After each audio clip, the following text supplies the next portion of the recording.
the main portion of my life with her, she taught me about entrepreneurship, how to make money on your own abilities and things that you can do to help yourself. And she was a great teacher. And I just lost her this year, about 6 weeks ago. Oh, and 97 years old. Wow. And she was saying about this DSJ, because we were talking to her about it. She said, "Oh, I want to be in that. I want to do that. I think that's wonderful. Oh my God, you can make money like that." She said, "And I had a vision about this. I dream about this. Can you get me a phone? Can you get me a phone? I want to do it." So, so I was very happy to hear that she had some intellect about it with the Holy Spirit and all of this. And that's why I'm doing what I do more so. And I'm glad to be here, to be on your show, Mr. Phill, to express about copy and paste, and for people to have their own freedom and be in the streets and do the things they want to do and still copy and paste. Yeah. I'm sorry. I love the concept of copy and paste, you know, and earn profit. And a 97-year-old, you know, that is interested in, embracing the technology. Yeah. That's awesome. Yeah. So to my left, George Daisley, I'm sorry. So you are the tech expert. So you're the guy now that I am going to now grill to find out a little bit more about day trading. You know a little bit about that, or you a little bit? I have some knowledge on that. You have some knowledge on that because I know you AI is your expertise.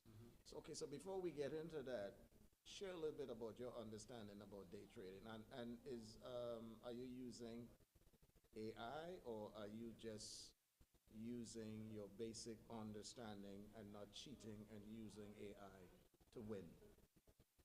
Day trading, relative to that, under the tutelage of Daze Duncan and her Forex Mastery Institute, I attained a plethora of knowledge relative to day trading.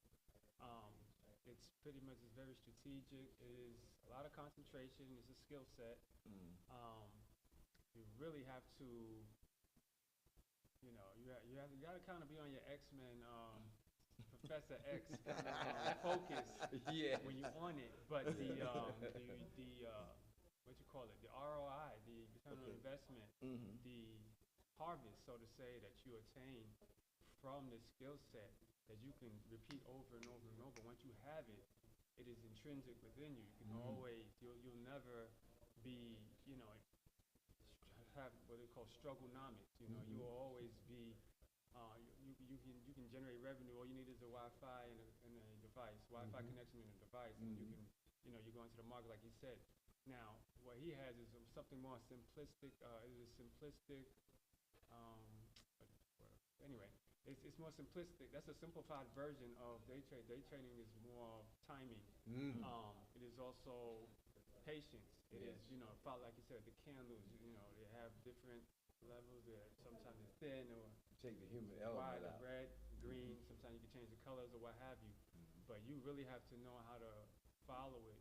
And you literally have to know how to read them.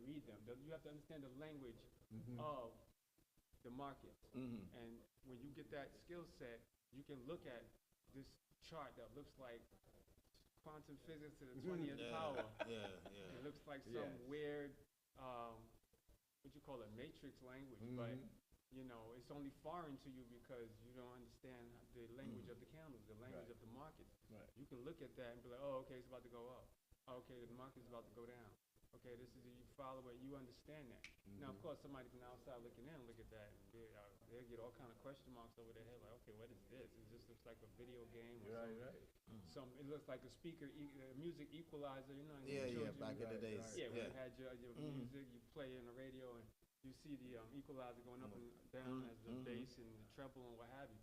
that's really what it looks like, at least to the layman. Yes. But for someone who is seasoned in following that, yeah, you understand. It's literally just the language of the markets, and you understand how to read that, follow it, and predict it for gain.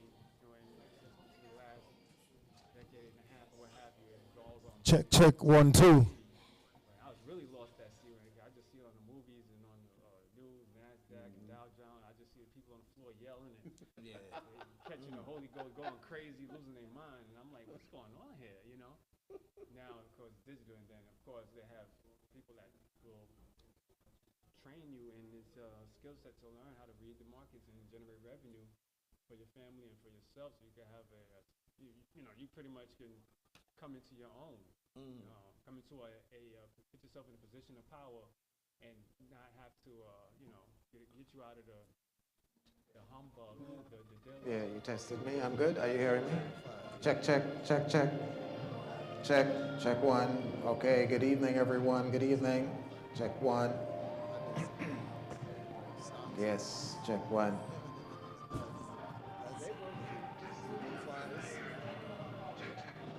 Are you building something? An idea? A business? A brand? A legacy? Welcome to Second Fridays, Professionals and Creators Social, a curated networking experience designed for people who are serious about growth. If you're an entrepreneur, investor, realtor, tech professional, content creator, or community leader, this room is built for you. Because connections create opportunities. Doors open at 6:30 p.m. Broadcasting begins at 7:45 sharp, and from 10:20 to 11 p.m. Real conversations, real connections. Enjoy island-inspired eats and drinks, fish cake, fried breadfruit, kingfish, snapper, and more. Hosted at the Nutmeg Clubhouse, 1215 Flatbush Avenue, Brooklyn. Just $5 access.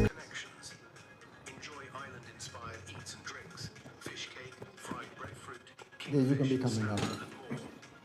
You wanna when you what's the signal? Just $5 access.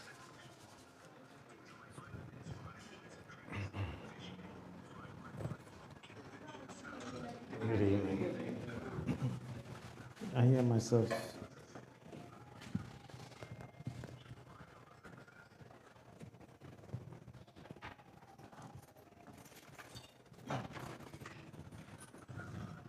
I hear myself echoing.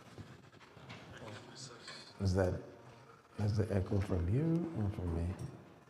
Your microphone or mine?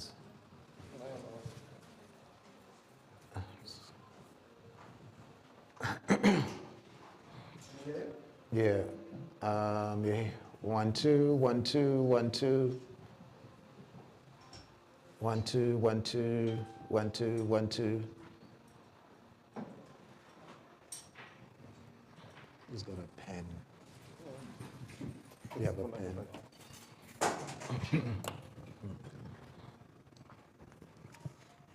Good evening, good evening, good evening, everyone. Good evening. We got to welcome you to Second Fridays. This is the ultimate platform for professionals, for people like yourself, someone building something. If you involve in the community, this is the atmosphere for you. So, tonight we have a jam-packed event going on. A lot of people are still on their way. So we're just going to get started. My partner, Mr. Phill, Benn. Talk to the people, sir. Cato, my brother. Yes, sir. I think you're one of the hardest working men in the industry right now. I think and always coming with some new technology. I mean, it's what I'm seeing here as far as a video production equipment makes what I grew up looking at seems to be very, very, very antiquated. Listen, technology nowadays, this is why we have the ability. We up to the time. If we ask Mr. Frank in the building about AI trading right now, he will tell you a whole lot that, you don't have to bust your brain to do nothing when it comes to trading. Really? AI doing it for you. So, Awesome. Mr. Frank, big up yourself in the building. The whole team is inside, right? So, technology nowadays allow us to do a lot more and be more present in places. So, despite the fact how many people in here, we still have the ability to broadcast so that people can see us in the future. Still get the message. All around the world. All around the world. Yeah. Yeah, globally. Yeah. So let the viewers know a little bit more about yourself and what it is that you do, what you specialize in. Well, so I call myself a wealth creation strategist. Right. And when people hear about wealth, they only think about money. But when I think about wealth, I start with spirituality. Right. We all have to be centered. We all have to know where the source of who we are. We all got to know where we came from. And I teach my children that we all are spiritual beings having a physical experience. Facts. You know, and that we have to be careful that on our journey, we compromise ourselves so that we don't go back to the source. And so it's very important. We start from there, then in the journey, so people call it the human body, I call it the earth suit. Yeah. So in this experience, and let's say, give you an analogy, if I was a scuba diver, I would have to put on gear so that I can be able to go under the water. So as in this experience, wearing this earth suit as a human being, I need to use it to get from point A, the source where I came from, and my belief that God created all. So we are going to return back to him, and this earth suit, oh, it has its own needs, it has a mind of its own wants, and if we allow it to have its own way, it'll compromise us getting back to the source where we came from. True. So that's the thing about Mr. Phill. A lot of people who don't know, is a very passionate person in what he's doing. I remember several times when Phill came over and we in front of the house, what was the bush that you're telling me, don't cut this away? Dandelion. Dandelion. Don't throw this away. It's good for salad. It's good to eat. It's good, you know? So, but let's talk about what it is that you do, how you help family strategize and create generational wealth. So let's let the viewers know a little bit more of yourself. Okay, so in America, intentionally, financial literacy was taken out of the education system. Intentionally. Well, we could look at Henry Ford as one of the person that, because he needed a 40-hour work week, right? Facts. So why have people educated? Let them just figure out how much they need to survive the 40-hour work week. You understand? And then I got them. And they're so exhausted. After the 40-hour work week, they have 2 days. They can't do anything. They can't even restore. True. There's no dreams for them to fulfill because they're exhausted. And not only the dreams, but the pay is not enough to even start the dreams.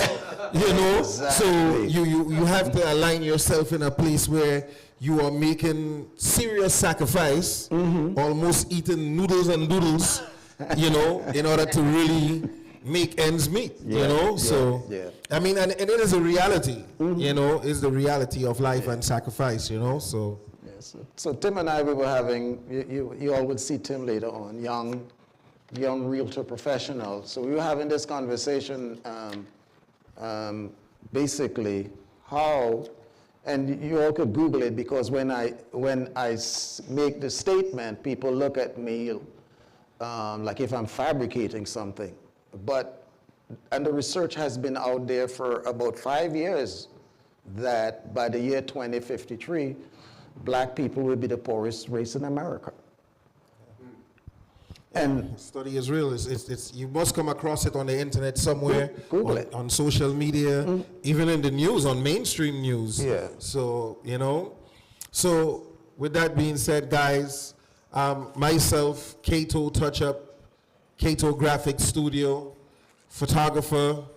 You would see our snow cone in the back, our snow cone banners. We do provide CMOS snow cones, all natural products, because you can't just think about getting the money and not healthy. So we decide to have a more natural product so that we supply it to the community. So that is one Cato snow cone. I also provide live streaming service. This is what we do for meetings, for funerals. So just book us, call us in advance, book us, and we are available. We also help entrepreneurs with their websites, ad creations. So there is a whole list of things that our community needs. So by this event here, we create an atmosphere where you're gonna leave knowing somebody, knowing what somebody do. How can they assist you? Like we have Mr. Jamel Henderson here in the building. A lot of people always say, well, I don't even know what district I'm living in. I don't know who is the district leader, you know? So we have Mr. Jamel Henderson dealing with the community affairs, politics, you know, in the building. So you guys are gonna get to hear from him a little bit later on. So this is what it's all about connections. Someone coming in this country and they need a short-term residence to stay, right? We have Miss Kathleen here, right? You can hit her up in advance and definitely take care of you. You know, find you a nice home, cozy place. So it's a lot going on in this room. Someone looking for an apartment, looking to purchase a new property. We have Mr. Phill Benn here. We have another realtor. What's your name, sir? Mr. Timothy Bradwood. So we have a lot of people here in the building. If you're interested in AI training, AI trading, where you don't have to do anything, we have a whole group in the back here for you. Mr. Frank and his whole team. Somebody must be able to answer some form of a question for you here. And still, we're expecting more people in the building. So we definitely got to thank you for your time. Thank you for coming out here. We about to get started. Anything else you want to say before we get started? Yeah, and you know, besides, you know, interviewing, you know, different professionals, we do have the platform open for poets. Oh, yeah. Right? If you are an acoustic artist, if you play a guitar, or you know, you have a new release, you know, and the lyrics is uplifting, and I have to say that the lyrics has to be positive. I think that one of my personal feeling and my experience in the music industry, which I've been in since I'm 7, the music that black people create is amazing. But there came a turn when the lyrics were the lyrics that we were using to move the people, like Martin Luther King and all of those other movements. Those lyrics were pushing the movement, inspiring the people. Then I don't know what happened, and I know I can go into, that would be a whole different show by itself. I can tell you when the certain entities of the government made it an agenda to put certain of our artists to write certain lyrics that really caused black people that listen to that type of music to not benefit the black community. So again, that's a whole different stuff, but I can prove that. Yeah.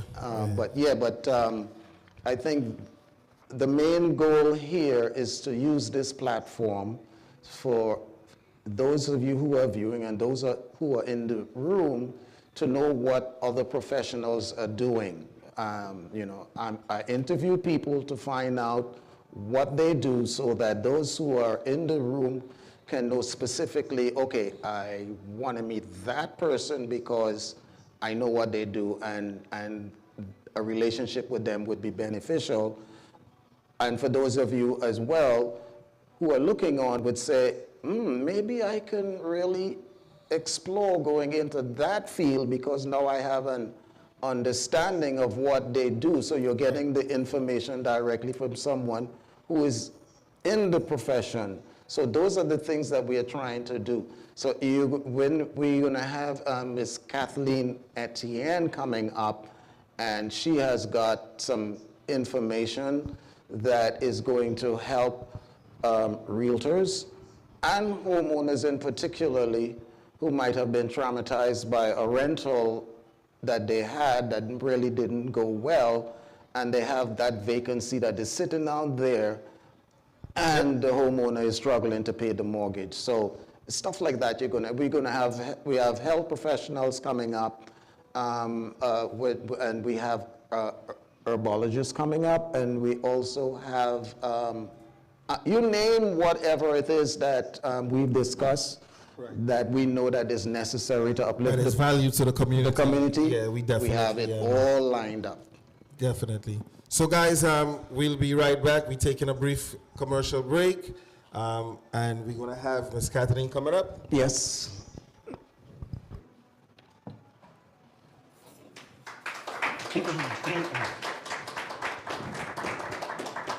Are you building something? An idea? A business? A brand? A legacy? Welcome to Second Fridays, Professionals and Creators Social, a curated networking experience designed for people who are serious about growth. If you're an entrepreneur, investor, realtor, tech professional, content creator, or community leader, this room is built for you. Because connections create opportunities. Doors open at 6:30 p.m. Broadcasting begins at 7:45 sharp, and from 10:20 to 11 p.m.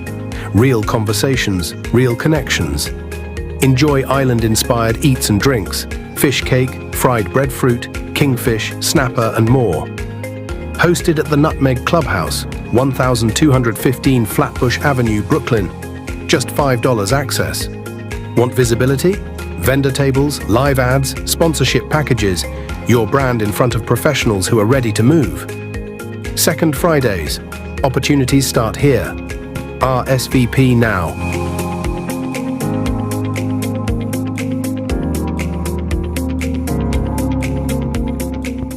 Brooklyn, are you building something? An idea? A business? A brand? A legacy? Welcome to Second Fridays, Professionals and Creators Social, a curated networking experience designed for people who are serious about growth. Hi, we're back. We are back, as promised. We have Kathleen Etienne, an amazing woman that I had. How did I get to meet you? I think it came from a referral of my brother's. Oh, yeah. Oh, I went to school with your brother. That's correct. Okay, That's yes, correct. yes. And we got connected that way. And I'm part of her family. Yes. Yes, you've been adopted. I've been adopted. And we, she introduced me to what she does. Because I'm in real estate and I have met people, homeowners, and I use a strong word as traumatized. The rental laws in America, especially in New York, benefits tenants. And the thing is that I'm not running for office, and I'm not going to say anything that will cause me to lose my license. I'm just going to speak a fact. And Jamel understands that the data is data, that 67% of the population in New York are tenants. And if I was a politician and I was running for office, then I would consider that to be a voting bloc that I have to have. So I would do everything to appease them and be on their good side. So that's why it is as it is for those who are homeowners, and understand why the laws and all of everything there is to protect them. And there are slumlords. I used to live in a building that was owned by a slumlord, and he had like about 18 buildings, and I don't know why he was never arrested.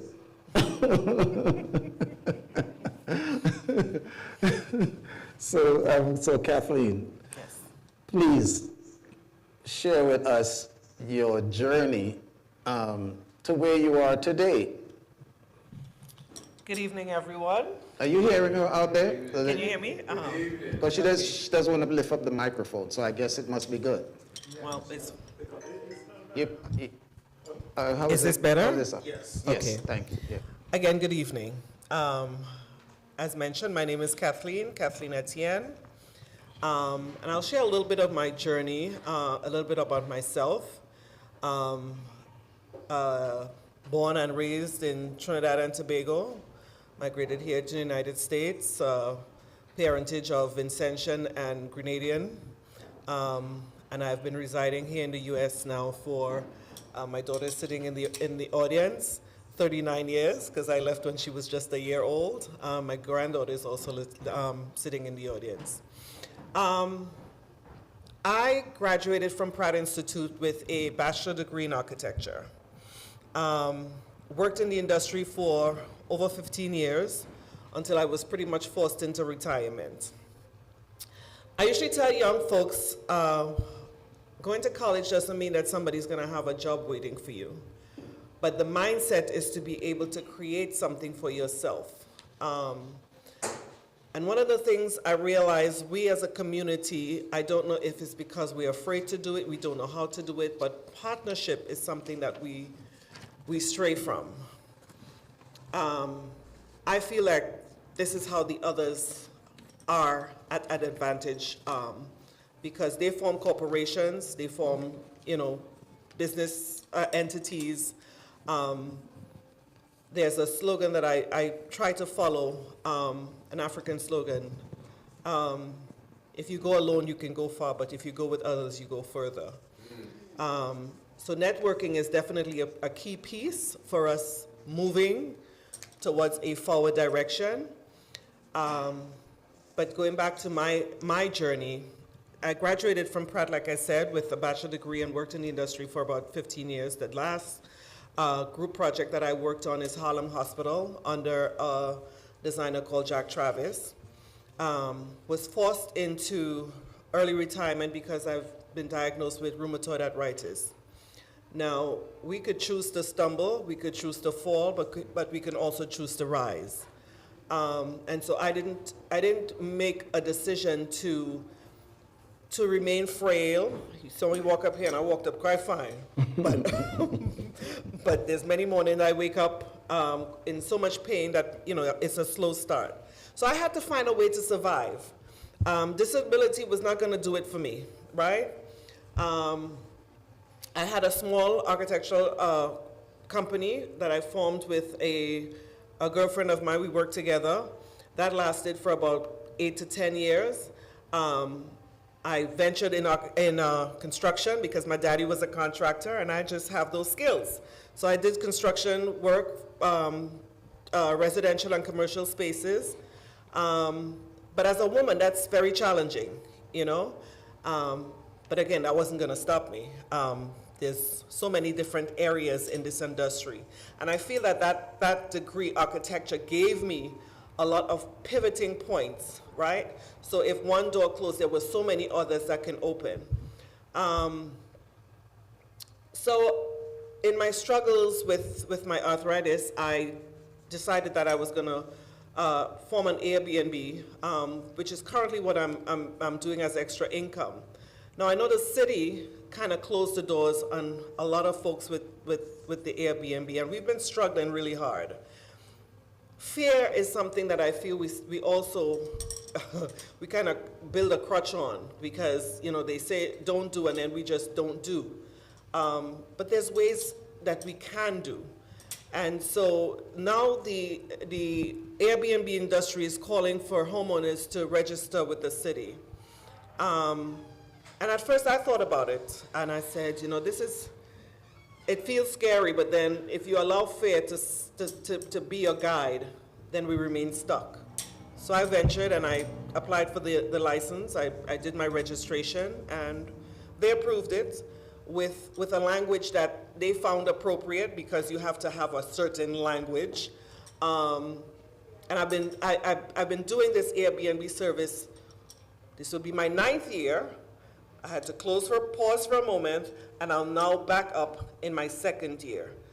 What I've been doing lately is helping homeowners like myself kind of revamp their spaces. So if you have a vacant space, you're a little bit shy about, you know, getting back into that realm, because we know what it's like to have a tenant who's not paying rent. You have your mortgage to pay, and it can be a real challenge. I mean, I know people who lost their homes because that tenant refused to pay the rent, and usually the court sides with the tenant, and then you're just, you know, out of luck. So what I do now is I help other homeowners manage their short-term rental spaces. I help set it up, because part of that degree also helped me serve as an interior designer. So folks who are looking to set up their spaces and need help guiding through that process, I help them do that. There's people who call constantly looking for I have a list of people right now looking for space. But I'm a point of contact for people looking for short-term rentals. And that's my brief introduction. I think it was brief. I think it was. Well, based on the time we allotted in this segment, you still have a long way to go. If you have more to share, you can go ahead. No. I would like it to know if folks sitting here have any questions, so that I could continue the dialogue. So there's a microphone in the middle, so you can step right up if you have a question and ask her, and you know she'll answer here. But I know, as far as the reason why I'm working with her, she's kind of, you know, teaching me some stuff, information that I am using to share with other realtors, you know, how they can help those homeowners that they have relationship with, you know, find themselves in a better financial position. And even, you know, the realtors themselves are helping people who are traveling. You know, I just spoke to a professional. She works at the UN. She lives in Canada, and she's back in New York. But her thing is that she doesn't want to rent to be in a hotel. She'd rather be in a space that reminds her of a home. Of a home. And you know, so and we did work with a project, yes, right? We did. Yes. With this homeowner who, based on her viewpoint, that what she thought was going to be good was way below standards, and that was an education in itself. Just, you know, looking at how you were able to come around to the fact that there are standards that has to be met. Yes. So I'll just respond to that really quickly. Sometimes we have a space and we think, well, you know, we treat it as our space because it's our space. But if you're looking to venture out into short-term rental, you have to market that space the way you would market a hotel stay, right? So with this particular client, Philip just mentioned, you know, he had the conversation initially, and she did respond with setting up the space in a way that she thought was fitting. But when I walked in that space, it was, let's revisit this, right? And so I worked with her in creating a warmer feel, you know, choosing her bedding, adding certain furniture. You know, your closet needs to have, you know, hangers so when your guests come in, you know, they have some place to hang their clothing. The type of towels that you use, white towels. A lot of people say, but if we do white, how are they going to clean, how do we clean white towels? There's because they're white, they're easier to sterilize, right? You know, the way you enter the space, you know, the way the furniture, you know, the energy, the way it flows. Little simple techniques. By the time we were done with this space, I think she thought she had a hotel. Well, yeah, because she wanted to charge just such an exorbitant amount of money. Yeah. And I said to her, maybe you need to take your husband and and take him on a honeymoon upstairs. Yeah. But I also think that sometimes, you know, with homeowners, you may have a room, right? An extra bedroom. But you're scared to bring people in because it's like, you know, this is my home. And pretty much this is what Airbnb now is asking. This is what the city is asking you to do. They want you to share your space. It can't be like, you know, you have an apartment, a full apartment somewhere. They want you to share your space. So the language within that format has to be shared space. So there has to be something that they're sharing. Are you sharing the kitchen? You're sharing a laundry space. Even if it's your basement, you can share the space, right? But your language must say that. It's a shared space. And then they would ask you to list what that shared, what are they sharing? Are they sharing the kitchen? Are they sharing the living space? You're sharing just the laundry area. But there's money to be made, right? So I got myself back up and running, and in a good month, I could make about $3,000 in a good month, right? It's slow now because it's snow and cold, and you know a lot of folks are not traveling.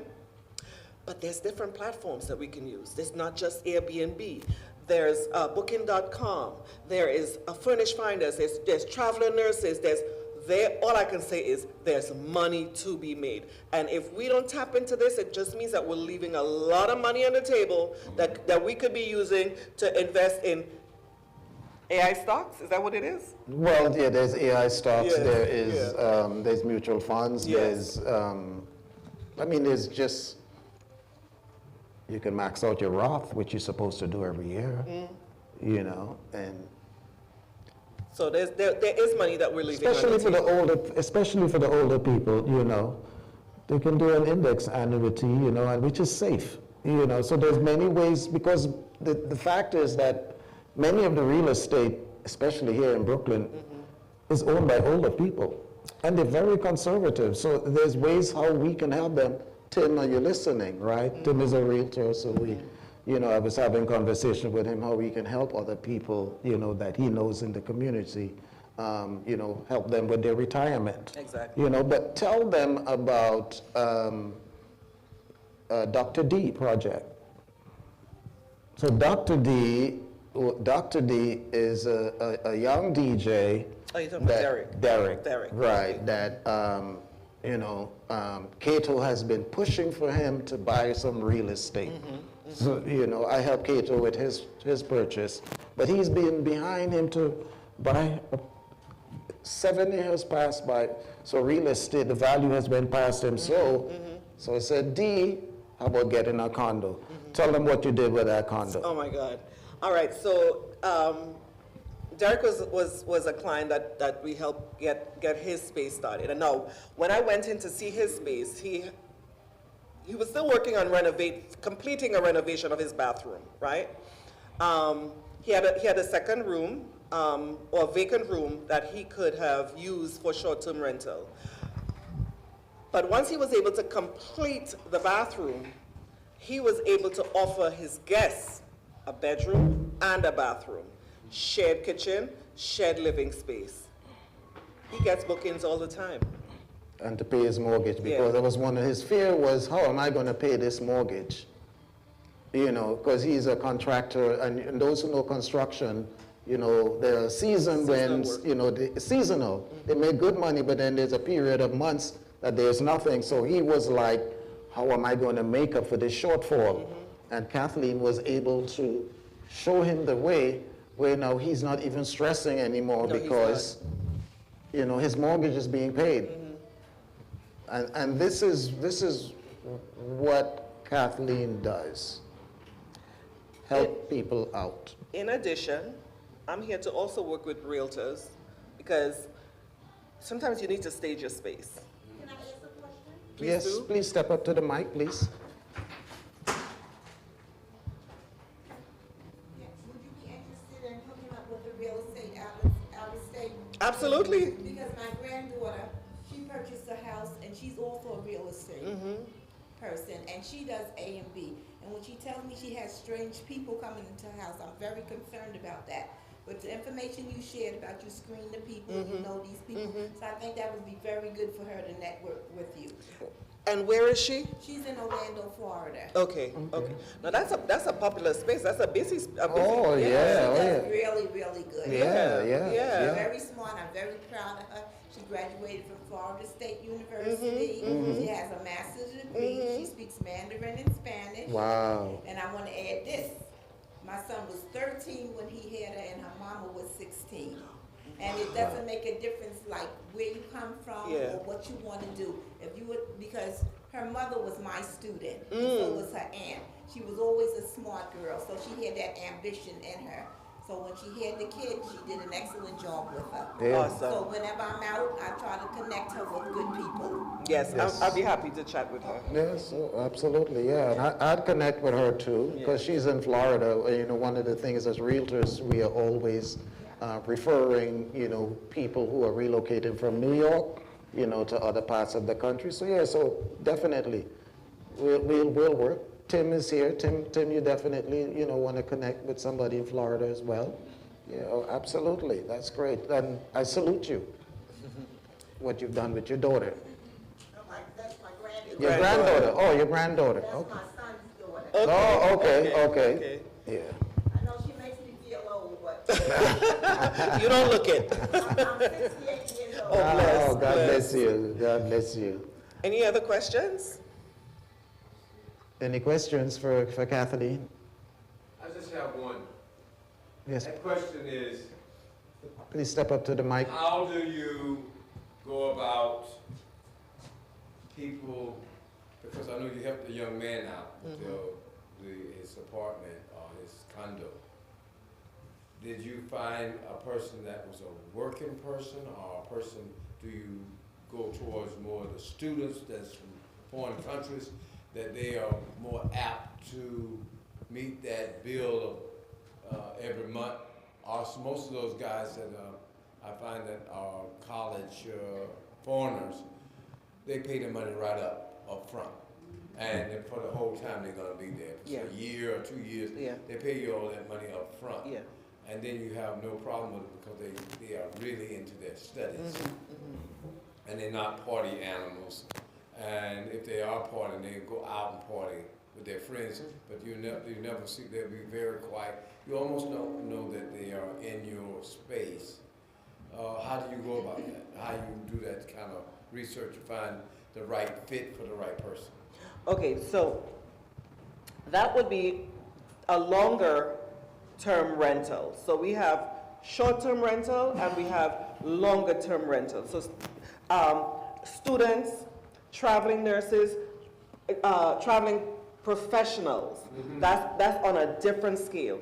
So those clients I would find under furnish finders, right? So they've already been screened, they have a specific frame, a time frame that they need to be in New York. They have, it might be 3 months, it might be 6 months, it might be a year, but they've already been screened based on what my client has available, because they know what they're looking for. They know that they need a 1-bedroom. They know they need a 2-bedroom, right? It might be 2 people traveling. So all of that information is already there. In the case of Derek is short-term, meaning you're coming for a week, somebody's already dialing me. I need a space. What do you have? Derek, I have somebody coming for a week, a weekend. Do you have space available? Yes, I do. And because these are people who are traveling, these are foreigners, these are not people who come in to lay up in your house. They are vacationers. So when they come, they don't want to sit up in your house. They get up, they eat breakfast, they out your door, they're gone for the entire day. They just need a place to rest. So those guests, or those, I would call them guests, I wouldn't even call them tenants because they're short-term guests. they're on their mission. They know what they're coming about. And because I've been doing this for so long, people are always calling me, always looking for space. I have somebody right now who they need an entire 3-bedroom space. I have other people looking for a 1-bedroom space. But sometimes I run out of space, to be quite honest, because a lot of people are not aware that this is an avenue to make extra dollars. So I do run out of space sometimes. Sometimes I'm calling Philip, we have such and such. Do you know anyone? And sometimes we get people added to our list, and some people are just really still afraid. Yeah, and let me add to that. When you're talking about the fear factor, we have one homeowner that doesn't want anyone to stay for She said more than, did she say more than 2 weeks? More than 2 weeks. Yeah. Here is this knowledge that people need to know. Right, the squatter's law. Squatter's law. Yeah, 3 weeks. Yeah. No one over 21, even family and friends shouldn't be in your house. After 21 days, you're going to have to evict them. So we don't do that. But if it's a situation where it's a student that is going to stay for a year, then that's a realtor's project to screen the parent. You're not going into contract with the student, you're going into contract with the parent. So then you don't have to have any worry, because they're the ones that are going to sign the lease to protect yourself from having any situation. So that's how we approach that and protect the homeowners. Any more questions?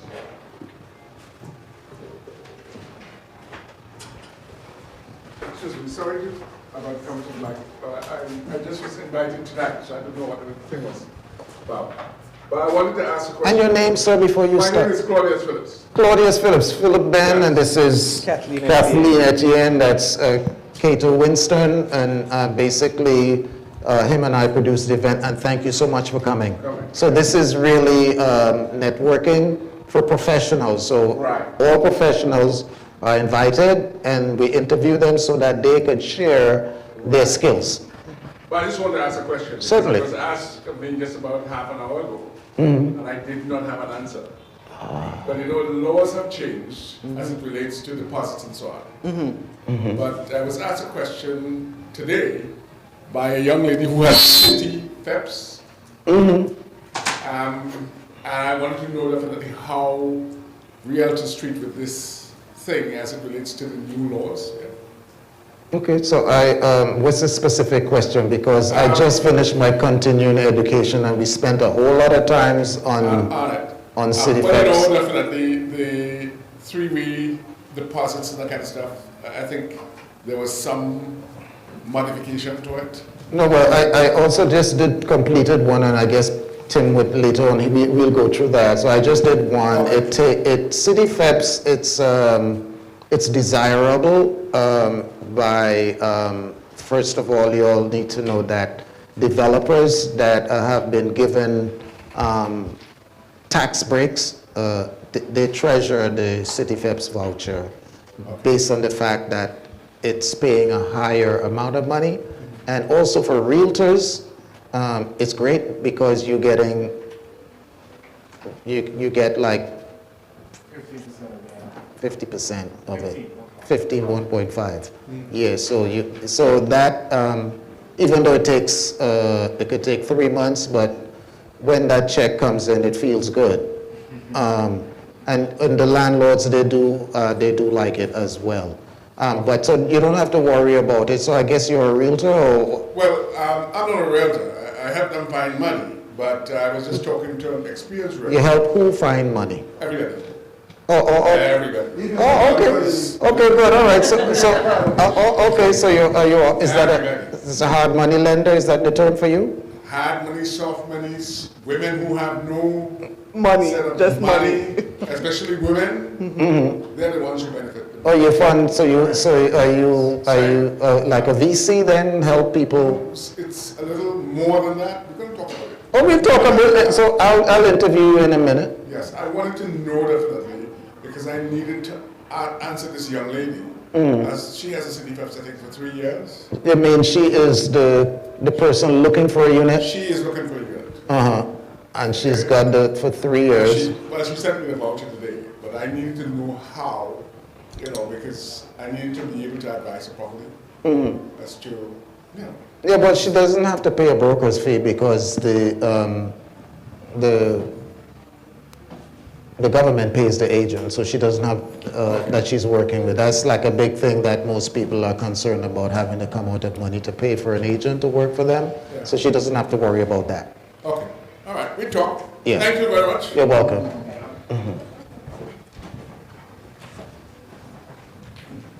Any other questions for anyone? So, okay, good. So I think, Kathleen, I think you have really educated everyone on the value of your services as far as what you can do to help them, especially not being scared about having people living in their homes, because we do a background check. Yes.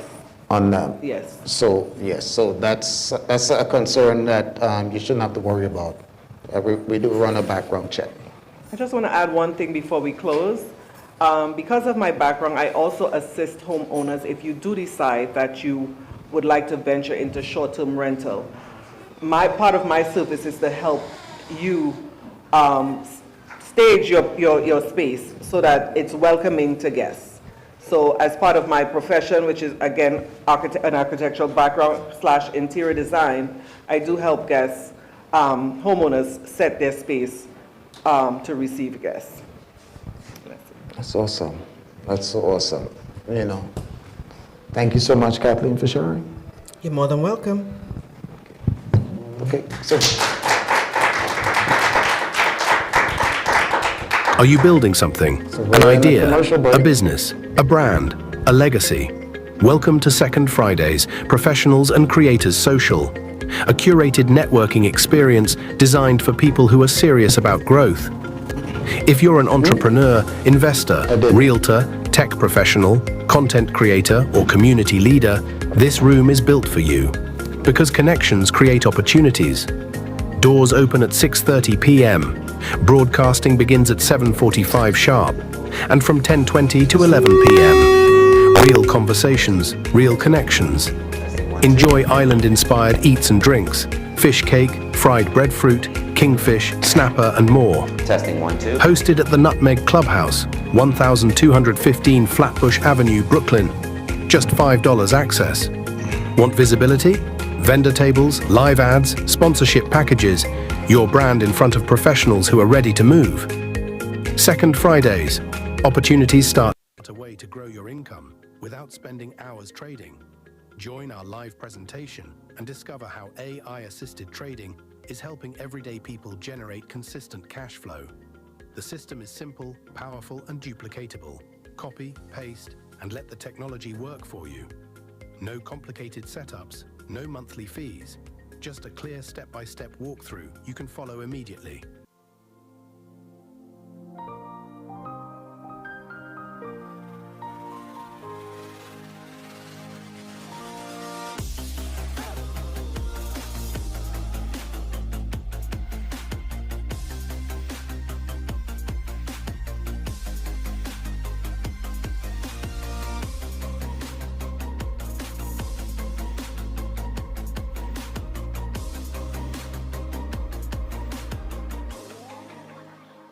Simple copy and paste trading.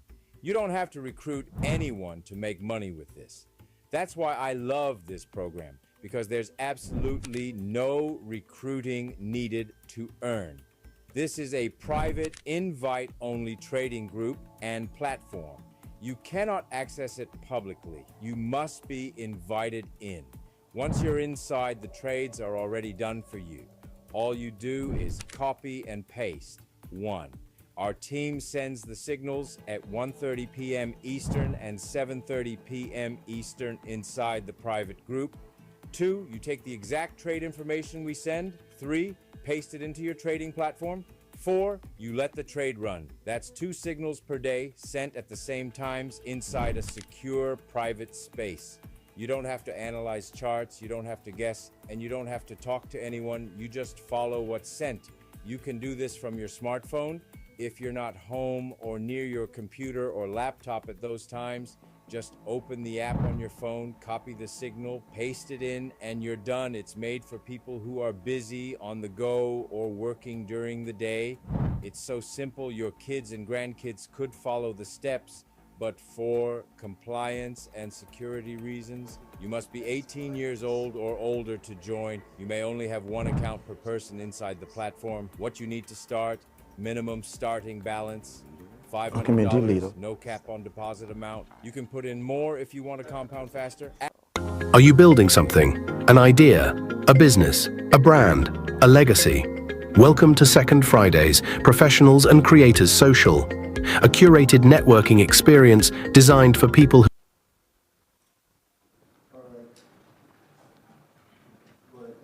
Hey, we are back. And I'm here with Jamel Henderson, and he is a community leader. Yes, good evening. How long you been fighting for the community, if I should say so? Well, it's been my entire life. I'm 40 years old, so I've been exposed to public service, civic engagement, community activism since I was 4 years old. I'm all ears. I am all ears. Tell me everything. So, first of all, good evening to everyone. Good evening. It's truly an honor to be here, and big shout out to one of my great brothers and friends here in the movement, Cato. My name is Jamel Henderson, like I mentioned before, and I first and foremost am a man of God who's been called on this earth to shake the room and change a narrative through public service. Amen. And I am proud to say that I've exemplified that by doing one of the highest and most courageous things to do outside of running for military, outside of being and joining the military, which is to run for office. And I've done it twice. And I'm not stopping. And there is a lot of stuff that I have to teach our communities. And there's a lot of things that the communities don't see that the city, the state, and the federal government take full advantage of, and we allow them to. And so this work that God has allowed me to do is very serious, because there are very few of us who are doing this work the righteous way. And I want that to sit for a moment, because our communities are crying out for real leaders. And there's different levels and silos of how our leaders are built in the Black community.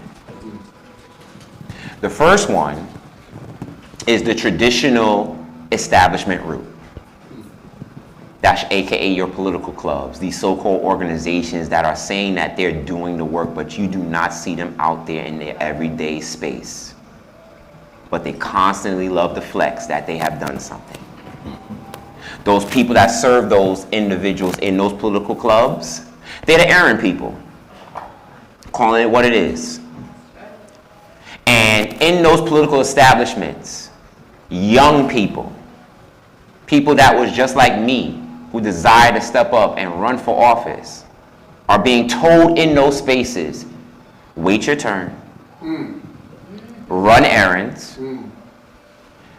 you gotta wait till either I die, I'm corrupt, or I'm behind bars. And how many Black leaders who were young ones, who were 5th graders, who were told you can be anything you want to be, just like I have, to step up. And when we do, those same leaders shun them. But at the same time, we complain. We are the loudest complainers, and I'm speaking truth to power because I'm in every single space listening to different demographics across this city and state about the issues. But when it comes down to the actual action, we do not show up. In the great words of the late, great James Brown, we all talk but ain't saying nothing. In other words, we ain't doing nothing. I was just in Albany this past Wednesday to advocate for immigration, housing rights, tenants' rights. And I took a picture, several pictures around the room. You know who's not there? Us. Immigration is a big issue. Why isn't our African community and our Caribbean community not organizing? When it comes to, and I'm going to keep going because I have a lot to share. Keep going, brother. We just talked about homeowners. Anybody heard of the Real Estate Board of New York? That's called REBNY. Update. These are the individuals that make decisions on your homes. How many of you all attend those meetings? How many of us are in representation on that real estate board? How many homeowners have said, you know what? I'm just going to advocate. I want to rally all the black homeowners in Brooklyn. We're going to go to Albany and lobby for a bill to protect our properties from deed theft and housing opportunities. Because in the last 10 years, 200,000 black New Yorkers left, not by decision, by design. And in the last 10 years, there has not been a single state or city legislation to protect those individuals. But then you have people like myself who are listening intently, with passion, who's been trained since he was a little child to step up and be the leaders that you all ask for. And there are plenty of us, because I talk to these leaders. And the cycle that we have is the following. Kids grow up. There are kids that do want to become the next mayor, the next governor, the next president, the next community leader. Because they have a different drum major, though, like I do and many others do. The word says the harvest is plentiful, but the laborers are few. There's only a few of us. I said this to a group of leaders. How many leaders you know personally that you say, I have a friend that is actually truly passionate about politics? Not many can say that. But when you have those people, we don't hold on to them. Because what we do as a community, we're constantly looking up. And when I say look up, I'm going to use Brooklyn terms. If we was in a boxing match against the government, we'd be getting our butts kicked left and right, front, back, and center. Because all we do is this. Trump, Trump, Trump, Trump, Trump, Trump, Trump, Trump, Trump, Trump, Trump. Every community space in the black community. Trump, Trump, Trump. Meanwhile, the state is doing this to you. The city is doing this to you. Your local borough is doing this to you. Your community boards are doing this to you. And then when we complain about why rezoning is happening, why small businesses are constantly closing, why we don't have particular traffic patterns in our communities the way that others do, and then when I teach it to them, then it's like, oh my gosh. And yet we still don't come out to vote. Give you guys another example. The state government, the state legislature, that's our assembly people, our New York State senators. Do you know they currently make $142,000 a year? And we don't come out to vote. And I've said this to plenty of times. If you had a plumber that you was charging $142,000 a year, and he did a crappy job, what would y'all do? Fire him. Fire, complain, somebody say kick butt, but we don't do that to our elected officials. No. How many of you all know that the state operating timeline is from January 1st to June 30th? That's why you see us cram all the time between now and June, because after June 30th, unless the governor decides to hold special sessions, there is no operations going on in the state. Wow. There are New York State senators and assembly people that come July 1st, they don't do what many elected officials do here in the city, which is to continue to do the work. They literally close their office and do not serve until it's time for session to start again. Our city council people, y'all want to know why these big gigantic buildings are in the middle of Flatbush and stuff like that? We got to own the history of the black leaders that we've allowed to be in service that screwed us over.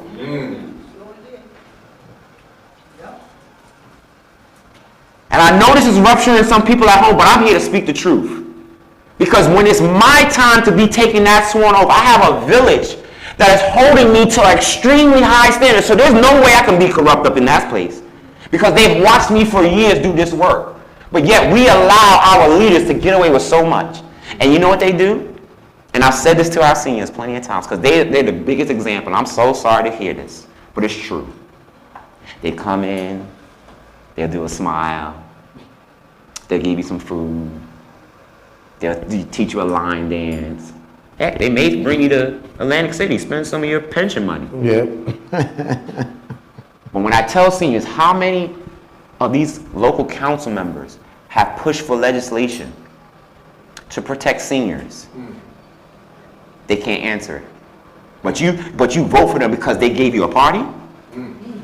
You vote for them because they gave you a trip to go to Walmart where there's anti-DEI and like, how y'all, and this is what they okay with. You're talking about young people who have issues.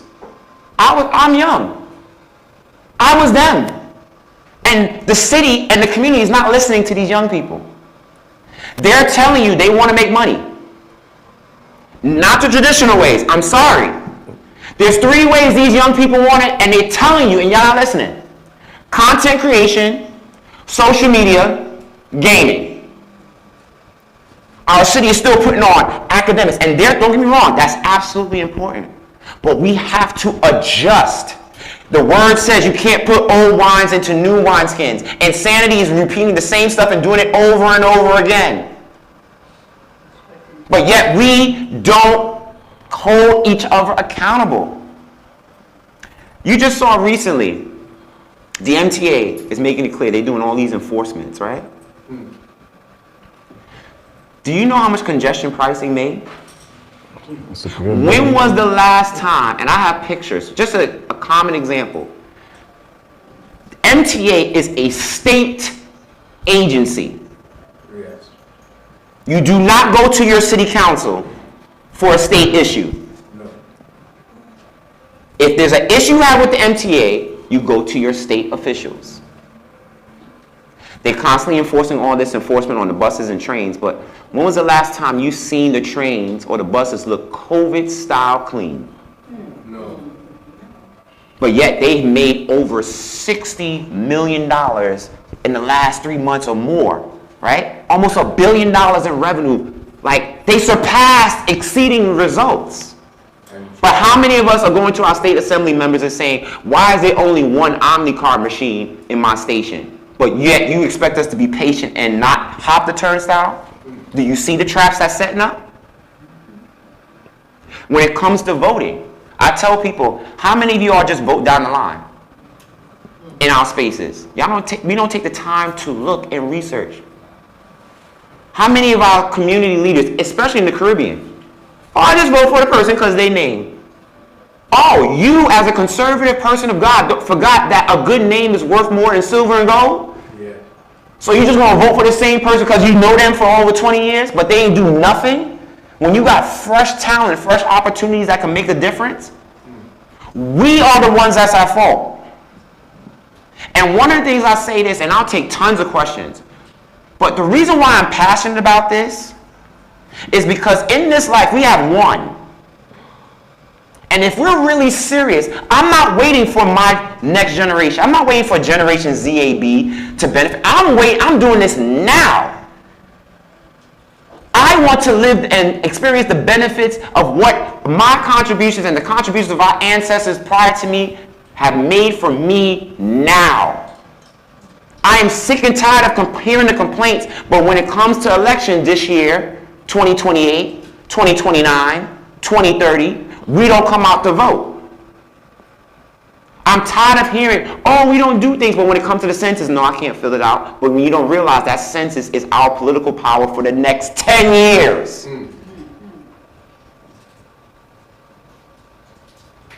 We talk about all these different things. Politics affects every single thing that you do, whether you like it or not. Yep. So the question that I have to this audience and those who are watching, at what point are we going to say we're no longer afraid and that we're going to actually step up and do tangible action items to make things happen? What are we pretending not to know? Now, mind you, I didn't even tell you my background. I'm a 4-time graduate of the City University of New York. I will be Dr. Henderson this June of 2026. I live in Kingsborough houses. So I'm changing the narrative of what people in the hood do. So to be able to be on the ballot as someone who was in foster care, someone who lost his parents, someone who lives in public housing, someone who's still outside having a good time, and in tons of leadership roles, constantly changing the narrative. There is no excuse for any one of us, those who are here in this room and are outside, to sit on the sidelines anymore. Agreed. Let's get to work. Agree. Totally agree. So, anybody has any questions? If there's questions, any thoughts, questions, comments? Anyone? Yes, please. Agreements, disagreements, I'm here. So I have to extend this conversation, we really go deep with this now. Yes. Okay, so this is something that rings in my ears constantly. Now that by 2053, Black people in America will be the poorest. What can we do? How can you encourage people to shift, to change this data?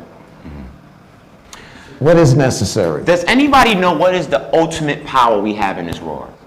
What is the #1 ultimate power that God has gave us, no matter what? Can anybody take a guess? The #1 ultimate power that we as human beings, no matter what. Voice. Close. Faith. Choice. Choice. Choice. You know how many rooms I've been in? I tell this to all the time, and I shout out to my grandma in heaven. You know, she say like in a choir, the soloist has a powerful voice, but they can only hold it but for so long. They need choir members. They need strong vocalists. And I hear people say, yeah, we need to do stuff. Yeah, we need to go out there. And I'll give them the alleys. Hey, do you know about your community board?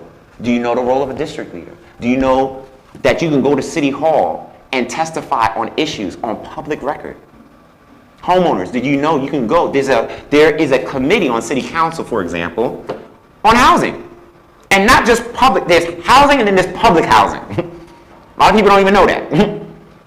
That homeowners can collectively at one time, could you imagine 100 people going to City Hall, Black homeowners, and testifying before the City Council, before the city about issues that you're facing? But it's a choice. So when I hear that stat, I'm like, okay, yet we still don't actively participate in voting. We don't actively participate in the spaces where our voices need to be heard. So when you think about the governor on down, why they think and view this way, if it's not about us without us, and if we're not at the table, what do you expect them to say? They're not going to expect things to change from us until we are serious. And I'm telling you, as someone who's in these spaces, who's out there fighting, I see it firsthand. We fight for public housing. How many people show up? You will see a lot of our Hispanic, Latino brothers and sisters. You will see our new hashtag New Yorkers pull up. But how many of us, less than 20, Right? We complain about the issues in our community.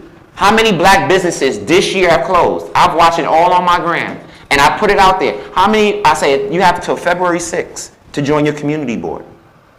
Be a voice.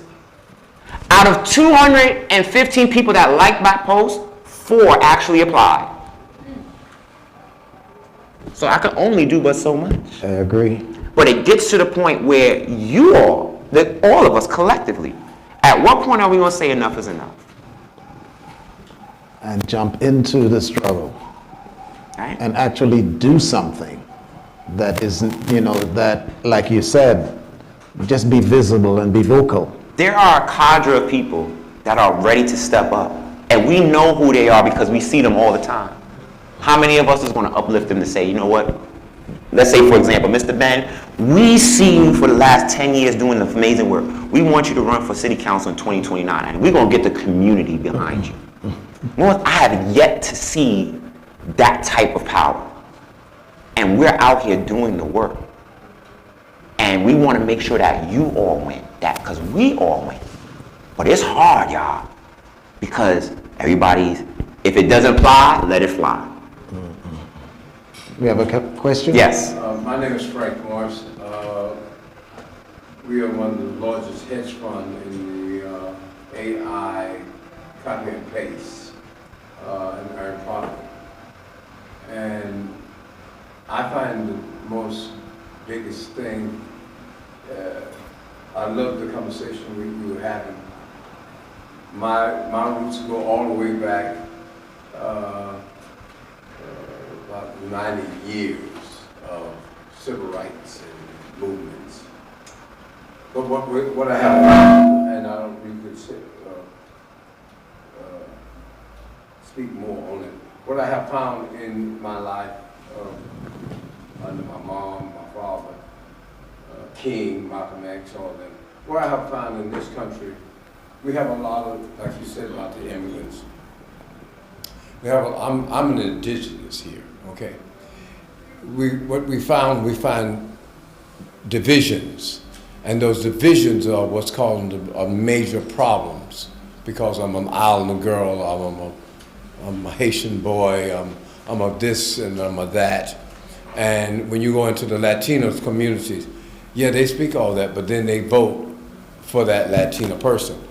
Us as blacks, Africans, when they come, but the propaganda already started before you even come to this country about don't deal with those niggas, don't deal with these Haitians, don't deal with those Spanish, people of dark race colors.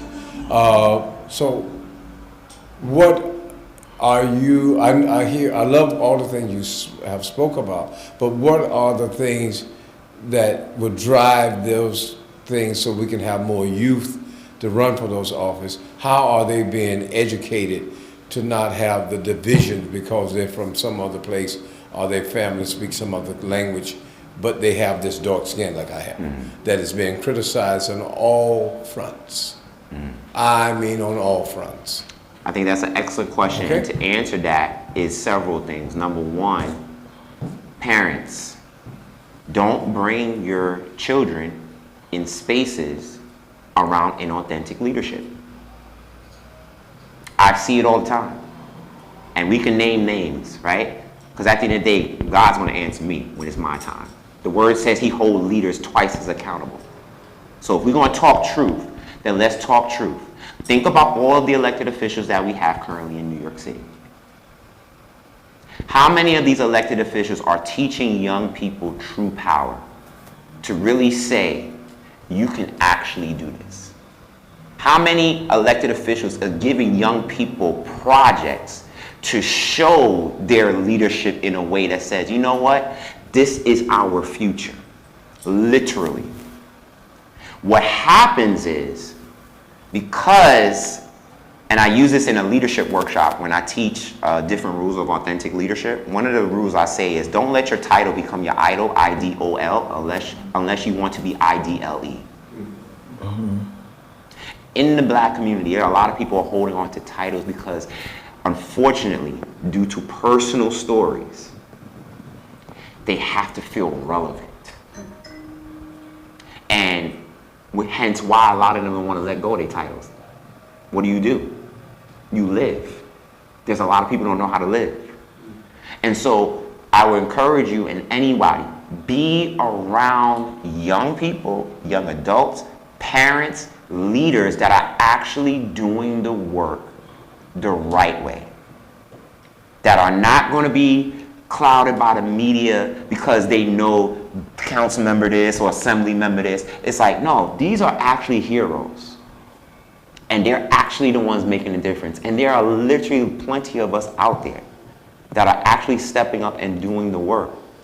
And we don't have the resources like others who can just trail their way in. Can I give you a real example? Do y'all know about the New York City DSA? Anybody heard of that group? Mm-hmm. Hmm? All right. Yahtzee. Do y'all know that organization is 95% white? But yet, this year, organizations are rallying behind this person. Mm-hmm. And you mean to tell me different respected grassroots organizations, leaders, that go to a Beyonce concert, if we could spend bread to go see Moneybagg Yo, if we could spend money to go and see Shensia and Patrice and all of them, some of us just can't. I was about, I think I was about 28. I think I was approached to run for council, but truth be, I don't trust politicians. So I didn't run. I could not, I couldn't be a hypocrite. Because I saw a lot of hypocrisy and I said, I couldn't play that game. And I couldn't run for one party because I am not going to hold the line because this is what the party's agenda is, you know, and that other person, no, I'm looking straight down the road, I'm running down the middle, I'm an independent thinker, and if something is wrong, I'm not going to toe the party line. Mm-hmm. So I didn't take the offer. But looking back again, as I, you know, in hindsight, maybe I should have. Because who is leading the country right now? I think we definitely have some kids that can do a better job. Well, it's not even just about leading the country. Who's leading our state right now? You know, so, yes. Do you realize our state government budget is the third largest budget in the country? United States, federal government, mm-hmm. State of California, State of New York, City of New York, and the remaining 48 other states. Wow. There's money out there, right, to give to the nonprofit organizations, right? Just say it again. I'm going to say it one more time for those who are watching at home, and everything that I say, as an educator, as a researcher, about to be Dr. Henderson, I back it up with all cited resources. The United States federal government is the largest government. Obviously, that's the federal government. The state of California, I believe, is $1.8 trillion. The state of New York, which is new proposal, $296 billion. And the city of New York, $246 billion. Let them know that your city can run the state. And then there's 48 states after that. So when New York, when people be like, oh, why all eyes on us? Yo, we got money. When you hear, it's almost like an old school parent growing up, right? Oh, I don't like black eyed peas. Well, how you don't know if you don't try it? Right? Oh, you just magically somehow found the cookies when, oh, where's the cookies at, Jamel? I don't know. Oh, so all of a sudden you found it.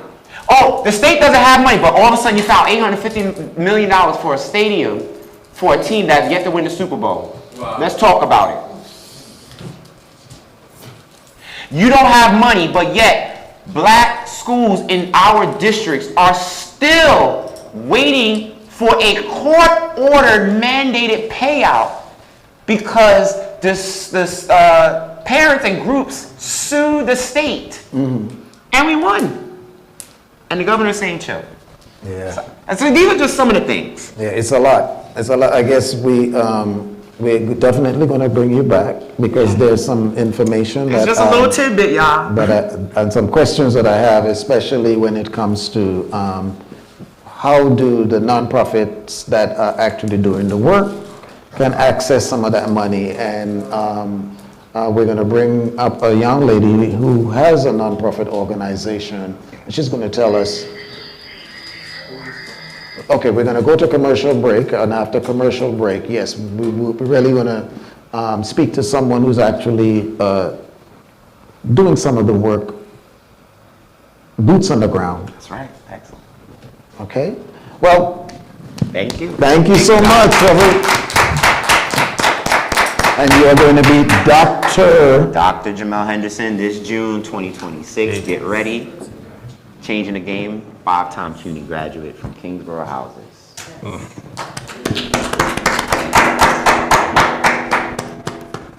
We're going to break. For a smarter way to grow your income. Thank you so much, man. We definitely got to bring you back. There's a lot of information that you're sharing. Trading is helping everyday people generate consistent cash flow. The system is simple, powerful, and duplicatable. Copy, paste, and let the technology work for you. No complicated setups, no monthly fees, just a clear step-by-step walkthrough you can follow immediately.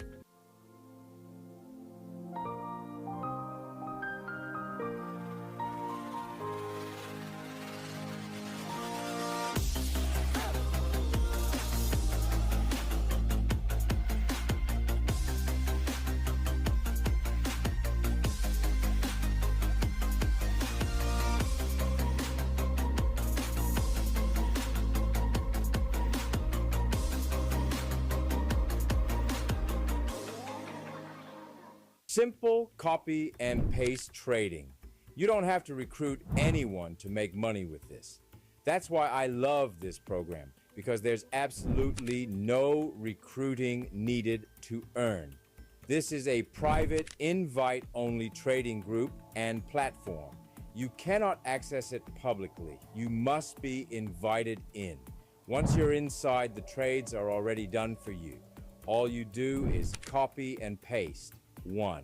Our team sends the signals at 1:30 p.m. Eastern and 7:30 p.m. Eastern inside the private group. 2. You take the exact trade information we send. 3. Paste it into your trading platform. 4. You let the trade run. That's 2 signals per day sent at the same times inside a secure private space. You don't have to analyze charts, you don't have to guess, and you don't have to talk to anyone. You just follow what's sent. You can do this from your smartphone. If you're not home or near your computer or laptop at those times, just open the app on your phone, copy the signal, paste it in, and you're done. It's made for people who are busy, on the go, or work. Are you building something? An idea? A business? A brand? A legacy? Welcome to Second Fridays, Professionals and Creators Social, a curated networking experience designed for people who are serious about growth. If you're an entrepreneur, investor, realtor, tech professional, content creator, or community leader, this room is built for you.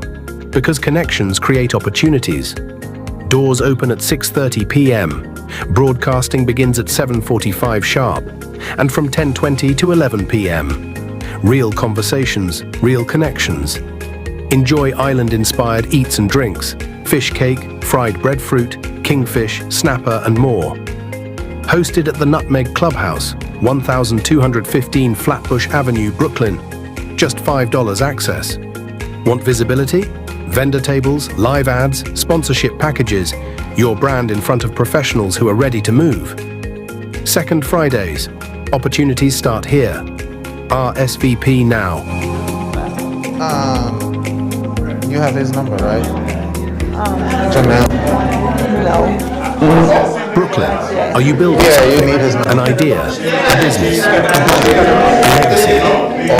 Second Fridays, professionals Okay, and we started networking experience designed for people who are serious about growth.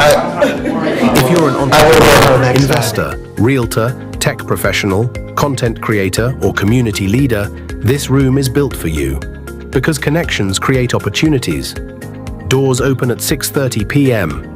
Broadcasting begins at 7:45 sharp. And from 10:20 to 11 p.m. Real conversations, real connections. Enjoy Island.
Are you building something? An idea? A business? A brand? A legacy? Welcome to Second Fridays, Professionals and Creators Social, a curated networking experience designed for people who are serious about growth. If you're an entrepreneur, investor, realtor, tech professional, content creator, or community leader, this room is built for you. Because connections create opportunities. Doors open at 6:30 p.m. Broadcasting begins at 7:45 sharp. And from 10:20 to 11 p.m. Real conversations, real connections. Enjoy island-inspired eats and drinks. Last name Hunter. Denise Hunter, better known as Miss D. Right. We're live again. Oh, well, welcome back. Yeah, testing. Welcome back, everyone. We are back here, and I am going to introduce Denise Hunter, better known as Miss D in the community. She is an educator, 30 years investing into our youth. And I thank you so much for your dedication. Oh, thank you. Yes, hello. My name is Denise Hunter, known as Miss D in the community and around town. I'll tell you a little bit about myself. I'm an honorable discharge veteran, and from there I went on to college and received my undergraduate study, and from there I received my graduate study. I've taught in the New York public school system. I prefer 8th grade on up. After I taught there, I was an adjunct math professor at Essex County College in New York. In Newark, New Jersey. And then I also opened an after-school program. The after-school program was called D's Homework Help Program. D's stand for Demanding Excellent Educational Services. I had to cut short after about, I'll say 28, 30 years, because my only child became ill with multiple sclerosis. And me understanding the value of living and being active in one's life, I formed an organization for my son called Earl in the Wheelchair. Earl in the Wheelchair stands for Excited About Rejuvenating Life in the Wheelchair. So as he became more disabled and he was unable to walk and wheelchair bound, he still had a cause for his life. We would go set out tables and he would distribute free notebooks and pencils in September, and we would go to parks and set up tables, and we would focus on anti-bullying. Because as you know, in our community, a lot of our kids are being bullied. And it's really sad because not only kids are being bullied, there's a lot of bullying going on in politics, there's a lot of bullying going on in the music industry. So our kids are seeing a lot of this. But at the same time, we want to teach our kids that bullying is not the right thing. Here at the Nutmeg House, we just received our non-for-profit organization. And my role here is to work with the young people and the youth. So what I am starting, I'm asking for volunteers to come out and to be able to help with this project that we're investing in and putting our all into. First, we have the E-Love Ballers. This is going to be a basketball team. Before we start competing against other teams, what our main goal is to teach our kids sportsmanship, to teach the young boys, or even the females too, how you dribble a ball with both hands and have good control over it. Because if young people, or even if you guys are into watching sports as I am, you see some of the players have a good handle on the ball, and the other ones, every time you turn around, someone's slapping the ball out of their hand. So if we can start with kids about 9 and 10 years old who's interested in becoming a basketball player, if we can get them to get basic skills, so by the time they're in junior high school and high school, they'll qualify for the teams. Secondly, at our program here at Nutmeg House, we're going to have an educational program where we help the kids in their homework.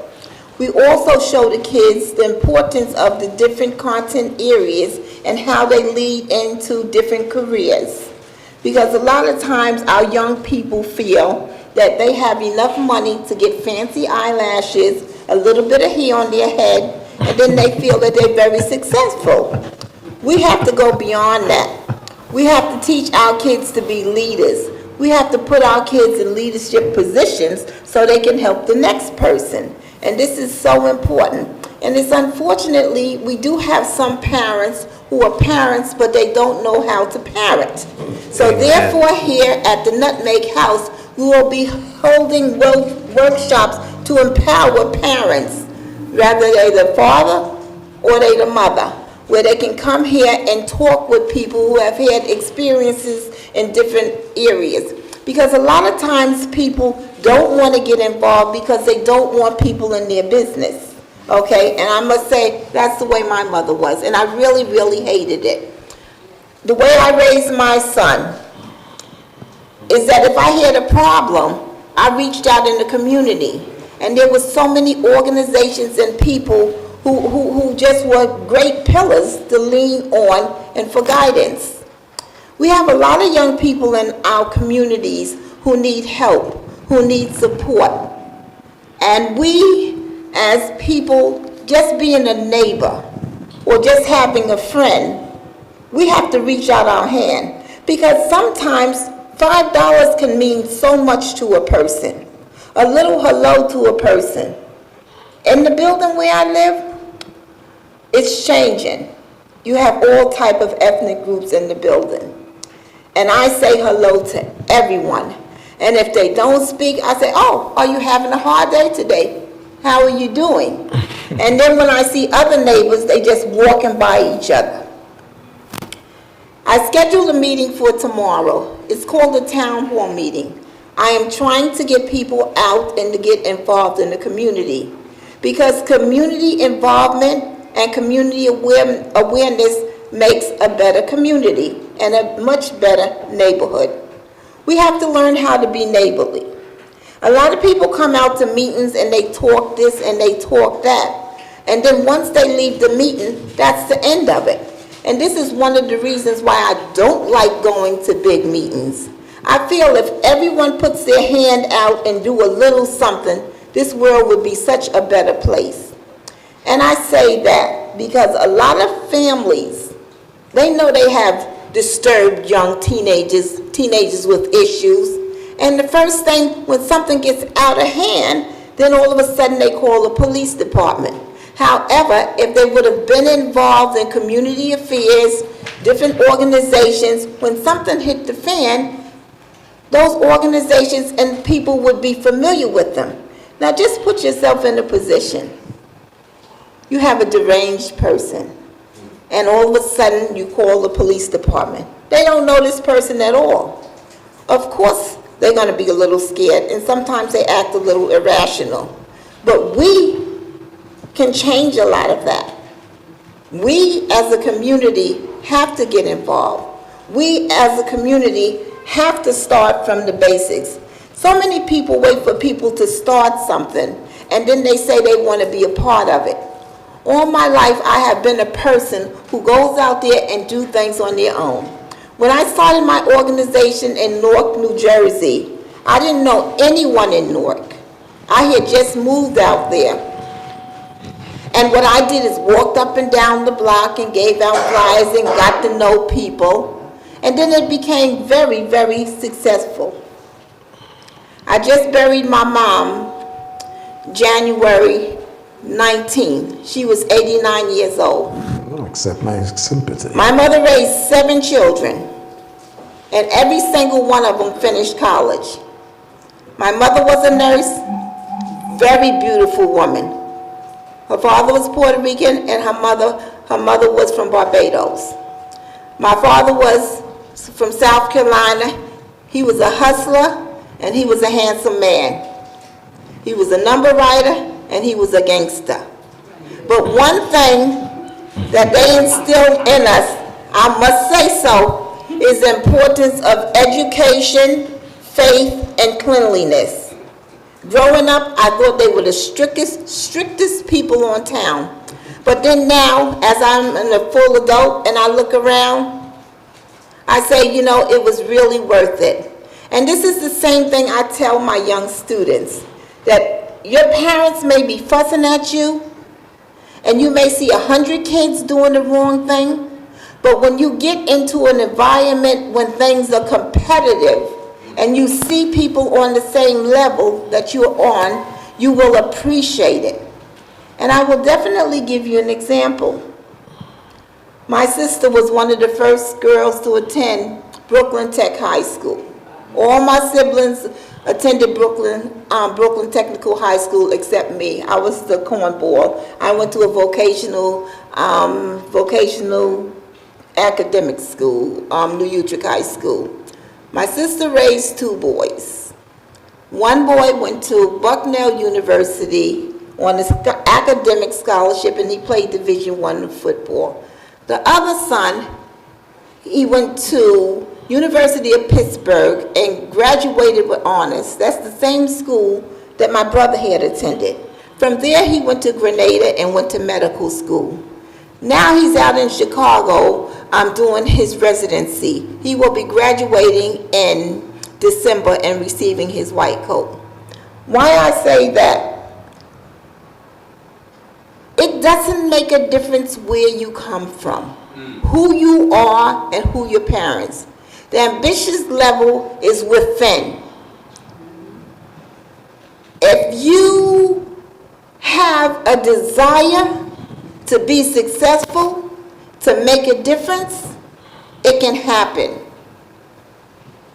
You do not have to sit around, call up 10 people, and piggyback on them. Start your own situation. My pastor had said years ago, and that's what made me step out. He said, everyone loves smooth sailing. He said, sometimes you got to get in a boat that's rocky, where it's rocking back and forth. Yeah. And you have to step out and believe in faith and believe in yourself and do what you have to do. And a lot of people are not motivated to get out and talk to your neighbor next door and pull them to a meeting. But I'm telling you, it is so important. And if you understand your history, years and years ago, a lot of people came over here because they didn't want to. They were brought over to this country. After so many years, people were coming over here illegal. People were coming over here willingly. But people didn't understand how we fought for equal rights. I had a big afro back in the day. I wore a big sign in the back of my dungaree jeans. It said Black Power. You guys don't even understand. You could not even drink off the same water fountain. Right. The rappers and singers couldn't even perform in certain places. Yes. And when black and white people were performing, white people were on one side and black people were on the other side. Exactly. And it really breaks my heart when I see how people don't appreciate how people, especially us older people who were out there on the front line. And first, the young people want to say that we aggressive, that we mean, and that we set a tone. There's a word that they use. What is this? Could somebody help me? The tone or the atmosphere, or whatever tone they say, that you're changing something. But you guys weren't there at that time. So therefore, we have a more aggressive attitude. We have a more forceful demeanor about ourselves. Okay, can we calm it down a little bit? I've calmed it down a great deal. And being that I'm no longer in the work arena, my life is going to be about helping these young people, speaking up in places where people cannot speak because of the fact that they have a job and they can't speak. My mouth is going to be heard. And I'm going to continue to make a difference like I've done all my life. And I'm going to cut it short because I can talk, and talk. But we have to make a difference, okay? Whatever little bit you do can be put with someone else's little bit. A little bit here, a little bit there can make a whole big pot of soup. Yes. Okay? So we have to get back motivated because if you see what's going on, it's terrible. And you know, and I'm going to close after this because I'm really not that smart. I'm smart a little bit. But I'm going to tell you one thing. The white people, they understand us. You can have an educated person in the room and a non-educated person.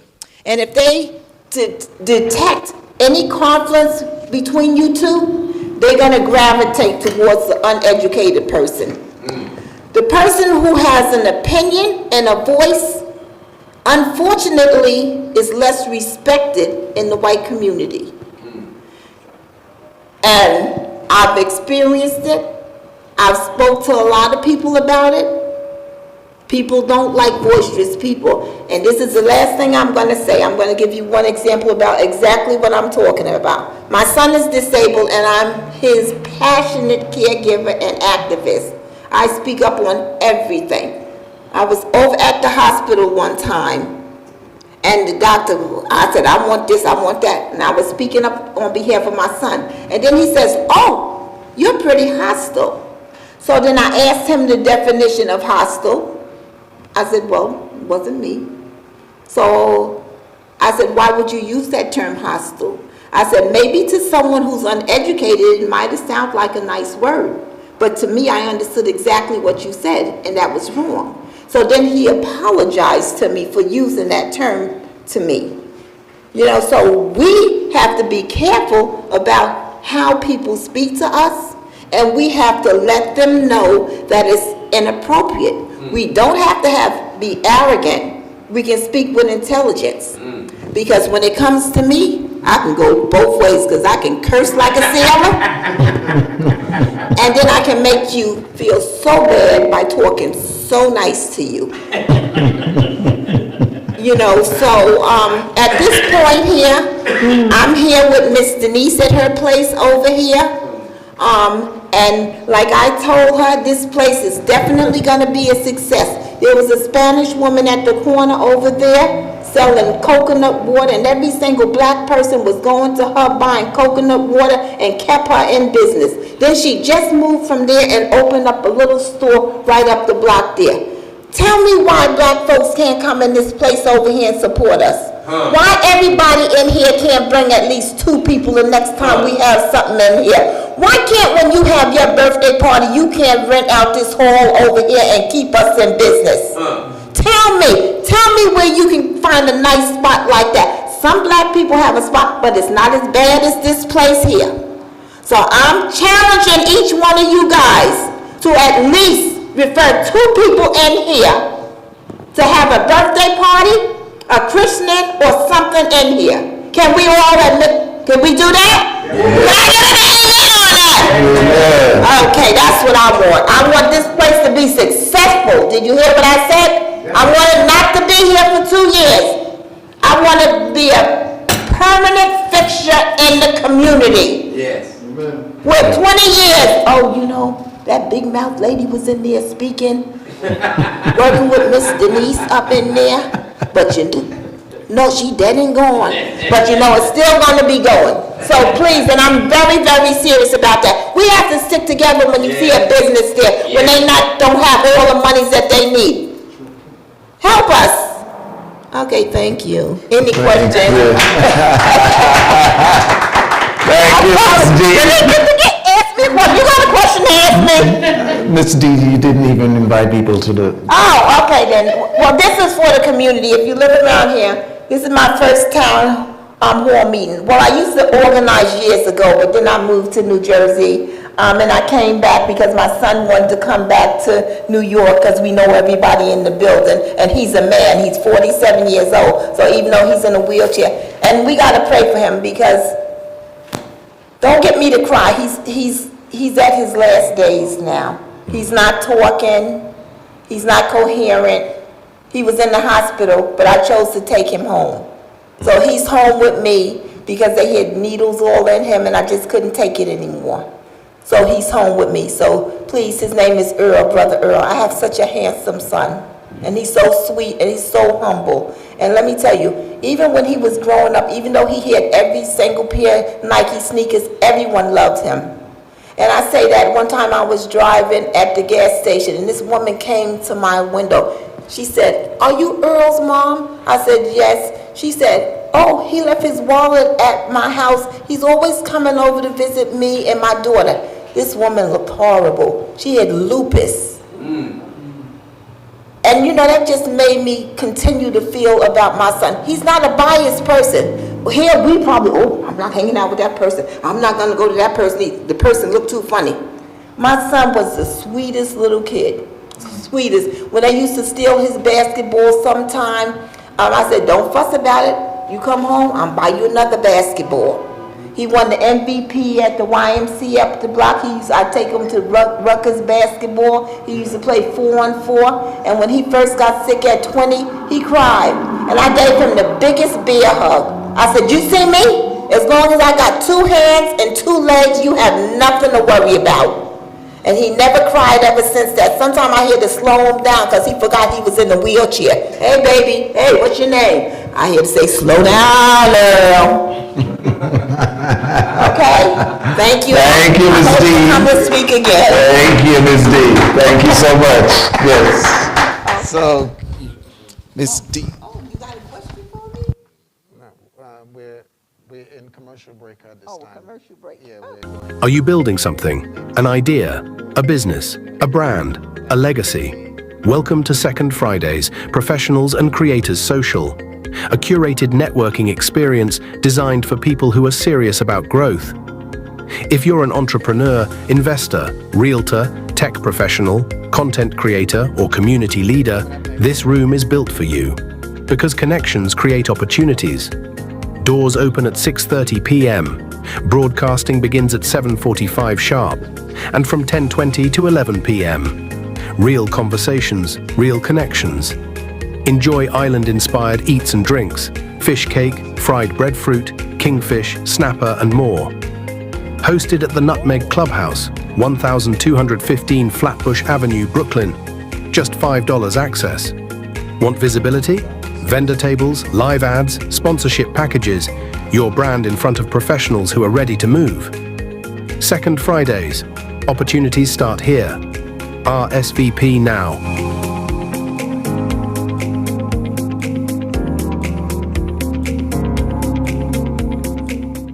Brooklyn, are you building something? An idea? A business? A brand? A legacy? Welcome to Second Fridays, Professionals and Creators Social. A curated networking experience designed for people who are serious about growth. If you're an entrepreneur, investor, realtor, tech professional, content creator, or community leader, this room is built for you. Because connections create opportunities. Doors open at 6:30 p.m. Broadcasting begins at 7:45 sharp, and from 10:20 to 11 p.m. Real conversations, real connections. Enjoy island-inspired eats and drinks, fish cake, fried breadfruit, kingfish, snapper, and more. Hosted at the Nutmeg Clubhouse, 1215 Flatbush Avenue, Brooklyn. Just $5 access. Want visibility? Vendor tables, live ads, sponsorship packages, your brand in front of professionals who are ready to move. Second Fridays. Opportunities start here. RSVP now.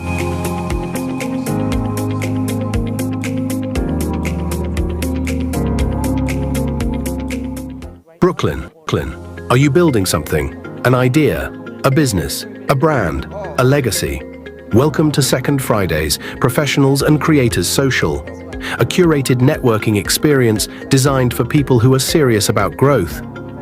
If you're an entrepreneur, investor, realtor, tech professional, content creator, or community leader, this room is built for you. Because connections create opportunities. Doors open at 6:30 p.m. Broadcasting begins at 7:45 sharp, and from 10:20 to 11 p.m. Real conversations, real connections. Enjoy island-inspired eats and drinks, fish cake, fried breadfruit, kingfish, snapper, and more. Hosted at the Nutmeg Clubhouse, 1215 Flatbush Avenue, Brooklyn. Just $5 access. Want visibility? Vendor tables, live ads, sponsorship packages, your brand in front of professionals who are ready to move. Second Fridays. Opportunities start here. RSVP now. Check. Where's my check? Brooklyn. Are you building something? An idea? A business? So, we are back, Second Fridays. And we are back. Everyone, welcome back to Second Fridays at the Nutmeg House, 1215 Flatbush Avenue in Brooklyn. And I am smelling that fried fish. Roxanne? I smell it. Oh, Do you guys smell it? I smell it. Are you hungry? Like I'm ready. And just in time because Roxanne has some samples. Yes, garlic of, sauce. Garlic sauce. She is launching. Is this the official launching? Not official. I'm gonna do something, a soft launch soon. But I've been promoting this, marketing this with all my clients, customers of other clients, and just been putting it out there locally first. So people is familiarized with it, especially in Little Caribbean out here. So Roxanne, tell me a little bit about a little bit about your journey. Absolutely. As an entrepreneur, as a woman chef, an event producer, and a product. Yes. That I can't wait to Of course, I brought samples for everyone. So, for everyone. So good night, good evening, everyone. You get to put it on the fish? Yes, that's why I brought it. Yes, Awesome. definitely. So my name is Roxy, Chef Roxy, Roxanne, however you want to call me, but everyone knows me as Roxy. First of all, thank you so much for having me here tonight. I'm very honored. I heard so much about what this entire plan is about, Yes. and I'm supporting it 100%. Shout out to my guy Cato here. Cato and I have been in business for many years, but 20 years now. Shout out to Kellon behind that camera there. This is old school rooted. So I am passionate about life, right? First and foremost, passionate about life. I'm from Long Island. I'm saying that loud now because a lot of times, for 20 years I'm in Brooklyn, no one ever really knew that. But I am a Long Island girl and Trinidadian. But food is where I connect. It's rooted from both sides of my family, especially my mother's side. We are a slew of chefs. Self-taught, some went to school. I never went to school for in culinary, but I taught myself almost everything. I don't turn down a job. It doesn't matter what they ask me to cook, I cook it. It doesn't. I'm actually now learning different culture food because I'm a traveling chef as well. I am based in my own home. I cook from home. I started doing backyard parties, you know, so to speak, just always talking, entertaining. I love that whole thing. So Cato and I had started on a job together. I did an interview, shout out to Kyle, one of our mentors, and he gave us that push and that opportunity. And when I sat for that interview with him, I was challenged. And when I got that challenge, I said, when I saw the production of the challenge, because he hired me on the second interview, I said, all right, you know what? I can make money off of this now, you know? I can make money. I had no plan, no business plan. I don't know what a business plan was at that time. All I knew, I was raising twins. I have twin boys, they're now 22, going on 23. And my husband would bring me down to Brooklyn, God rest his soul, bring me down to Brooklyn every time. Any job I got, Faith Angel, we going back to different people, Trini Mike. I got a job, contract to do, what is that? DC Carnival, Shine's Breakfast Party. That was my biggest challenge. We started off Touch Up Wednesday, something similar to what you guys are doing here, networking, all right? He and I would host, Yankee Boy, everybody will come in, showcase their music, their products. It doesn't matter. We were just trying to live, survive, get somewhere, you know? And gain experience at that point. And when I got that job in DC, we all did. The whole Trini Mike brought everybody to DC, you know, everybody from New York, DJs, promoters, you name it. And I executed it the first year. He said, if you can sell food from 10 a.m. to 8 o'clock to 1,500 people, you're gonna get the next year. And I did. I did it. I had a last pan of sauce remaining, and I was not going home without that sauce being sold. You know, I hustled it out, and I sold it. And yeah, after that, I just kept on going. So I like everything, you know. I like to talk. I was very impressed with, I think, Denise, that's her name, who was here before me. I like to go into everything that I can see where my talent can exude. You know, I meet people. If I learn something, I want to share it. I want to help because I know I'm coming with years of experience just being around community. You know, I was big in my community a lot when my boys were in school because I wanted them to always feel like there's a place for them and I can fight for them. I became a soccer coach. I did all of these things. I was all over, stand up in front of the Board of Education, fight for the kids, did all of that, you know. And food is what I have. Creating life is just like you creating food. Everybody have to eat, you know. Absolutely. So I feel very accomplished when I can put something out and someone is happy. So before my husband passed away 5 years ago, he said to me, what are you going to do? Trish, that's my middle name. What are you going to do, Trish? When are you going to put something out? What about the grind season? What about this? He was putting the pressure on me a lot, and I had to figure, what am I going to leave for my children? I can't work physically hard like I used to forever. You know, I have to get somewhere. Yes, I can go and entertain, and I can cook whatever you want for hundreds of people, but what am I leaving behind? And after he left here, God, you know, took him, he's gone, I had to stand strong, and I said, all right, I'm going to make a product. I used to come out to, I forgot the name of the burger spot. Cato might be able to remember that. Island Burger, is it called? Yeah, Island Burger. Right. A few years ago, he and I used to drive from Long Island just for the garlic sauce because it wasn't big in competition. It wasn't no high demand like that. People used to go just to Island Burger in Utica just for that. Let me tell you something. I said, you know what? Every garlic sauce I've tasted, I think I could do better than that. Everything I do, everything I replica, I put my own twist to it because I have my own swag, right? My own flavors. And I came up with the garlic sauce idea 3 years ago. And life happened, you know, you start, you stop, things happen, you get sick, this happened, you lose people, I lost a lot, but I never gave up. Never gave up. And now people are ordering it for their boat rides, they're ordering it in their restaurants.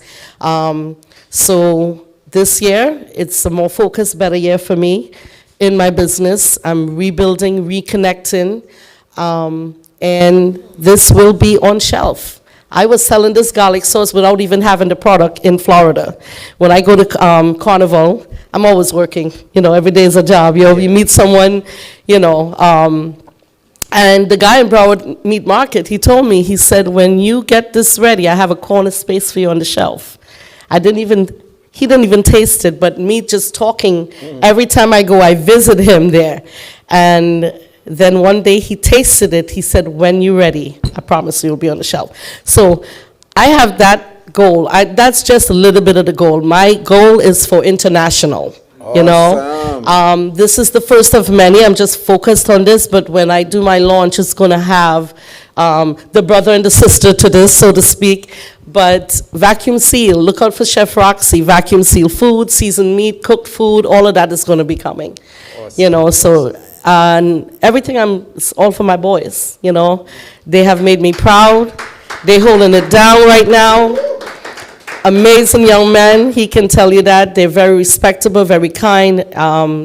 FDNYs, they're very career-driven, ambitious, and they support me. Like, they will stand up on a Friday. I start back doing my pop-up kitchens in Long Island because it's a demographic out there that's not even touched. So I'm back out there again, and they will stand up and they will fill up all of these things for me. They will deliver the food. They will, whatever it takes to support me, and that is what sometimes all of us do need to continue. We need that support, you know. So I'm here for many different reasons, you know, but wherever I can help anybody else as well with my knowledge of life, that's what my purpose is here on this earth. This is my talent. I'm gifted with gardening. I'm gifted with everything I do. So I just want to burst in every way I can, basically. I just want to burst mentally, physically, in every way. So right now, I'm on my health journey again. 5 years shut down. I gained a lot of weight in 5 years because of stress, you know. So health is very important to me as well. So I do my best to do things more natural. Oh, yes. Okay? Like, in the summertime especially, I grow my own garlic. So, you know, my own garlic, my own pepper, I do all of these things. So that's my ultimate goal. Everything that I do is from scratch as much as I can.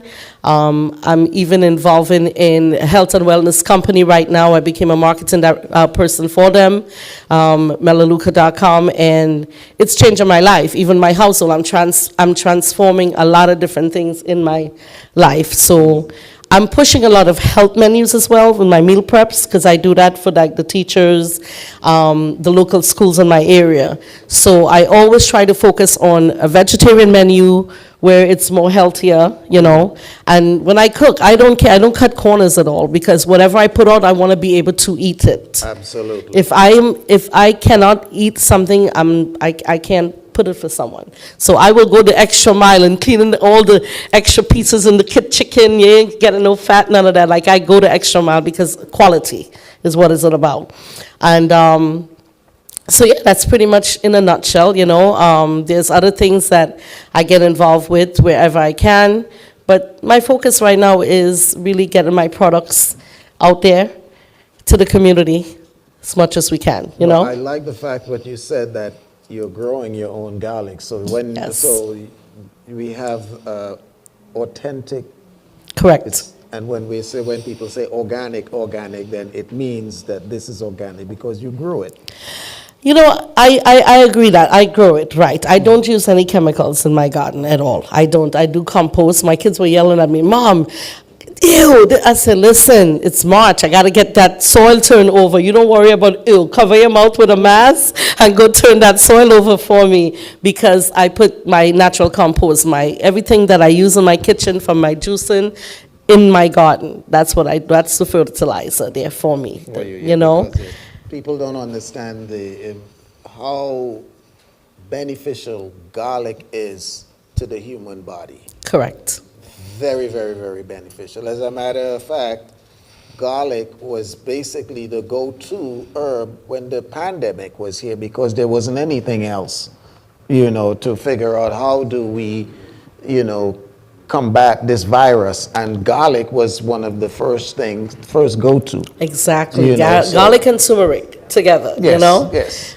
It's very good. It's good for gas and everything, I remember many times my mother-in-law would tell me, chew some garlic, like if I have gas pain, and I will do it, and it worked. It really works. So, garlic is in everything I cook, I put garlic. I put a lot of garlic too. I do. use garlic. I go to Restaurant Depot, and I'm not just going and buy one container. I'm buying like the big jars, So I do my best to in the summertime grow. It's a little difficult in the storing part of it, but I'm learning. I'm going to find a way where I can mass produce and store it where it doesn't get molded. Well, contact information. Yeah, when they give us Yes, the contact definitely. information. Yes. Okay, so you can contact me at 516-900-7172. All right. If you want to place an order with me, you can place it tonight as well after you taste it. Chef on the Rocks is my Instagram, Chef on the Rocks. I will give you all my cards and my information personally so you can have it. Yeah, but those that are online that they need to get. Could you repeat the information again? Sure. 516-900-7172. That is Chef Roxy, and you can go to my Instagram as well, which is Chef on D Rocks, CHEFDROXX. Roxanne on Facebook, Roxanne Patterson. You can reach me there as well. And yeah, place your order, and you can. I'm working on getting a website because I do a lot of things for the holidays, pastels, black cake, all of these stuff. Like I said, 5 years of going through changes in my life, but I'm finally getting things certain where, as they say, keeping up with the social media and the technology. We all have to do that no matter what we do, so, but I'm definitely reachable anytime. You can text me, give me a call. I will return the call if I miss your call. Reach out to Cato, he always have access with me as well. So I'm looking forward to blending with everyone and coming together as a community. Although I live in Long Island, I am embedded in Brooklyn, Little Caribbean, going back to Allen's Bar and Cafe, with all the local promoters in the Caribbean industry. And shout out to everyone that came before me here tonight. The platform that you guys are creating is very effective in all aspects, because whether I have this garlic sauce here or not, we're all entrepreneurs. We're all looking to excel in life. We're all looking, but we have to do that by helping each other. Yes. By networking is the key. Who do you know? Who do you know? Who do you know? Right? So, yeah, thank you so much for having me here, Phill, and I'm looking forward again, and hopefully I can be part of this. Yes, absolutely. And lend a hand in everywhere. Your family, as far as I've heard, your family. So you're welcome back. Thank you. Anytime, and when we, I guess when next time they'll get a chance to really come and get some of that fish. Absolutely. Maybe I may come and support and give something here now. Cook something for you guys. Yeah. Right. That would be awesome. Yeah, you stay in contact with me. And, I'm always posting, like when I have my events, I have my fish fry I do every year in Brooklyn. But I'm going to do a part 2 of it. I'm going to bring it out to Long Island because, I did go to school out there. So I have a lot of American friends that love fish fry. So. Oh yeah, and there's no fish in Long Island. There's there's no fish in Long Island. I mean, even though they're close to the water, I go around and I'm looking for a place that to eat fish. That eat fish, and I think that there's just only one spot, right? So specialized, but not Caribbean. Not Caribbean, exactly. So we're looking forward to that. Wonderful. Yes, thank you so much, guys. All right, so thank you all for those that are here, those that are online. This is the second in the series of Second Fridays here at the Nutmeg House. We're located 1215 Flatbush Avenue, and all entrepreneurs from all the various disciplines are welcome to come and network and share with the audience what they do so people could have a better understanding of what's happening behind the scenes in each person's career. So this is what we're all about here, you know. I'm learning as well from, you know, other people who I'm interviewing. And, you know, and the goal is to extract as much information out of them so that the listeners will be educated, and those that are here that came to network can target it specifically to that specific person who was saying, I gotta have that person's contact. And this is what we're all about. Yes, and you know, I'm glad that you mentioned that we are live. Reminded me, because I'm talking, right? But for everyone that is out there on this live right now, share the word. Share the word.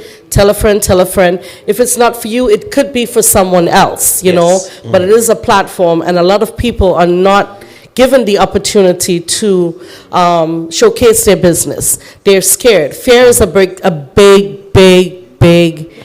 big thing right now. Even for myself, you know, like I judge myself with a lot. Maybe I shouldn't say that. Maybe I shouldn't tell them I'm living in Long Island. Maybe I shouldn't.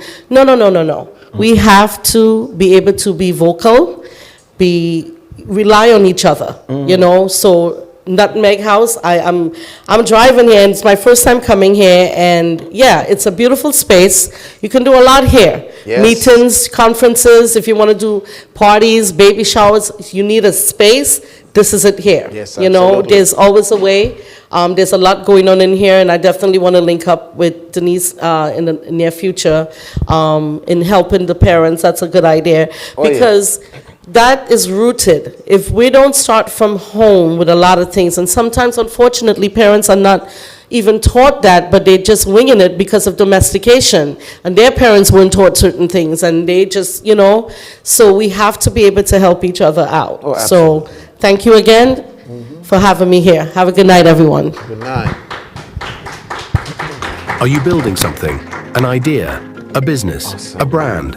Awesome. I'm so looking forward to Our this. mission is to educate families how to create generational wealth by investing in residential and commercial real estate properties for rental of stores, apartments,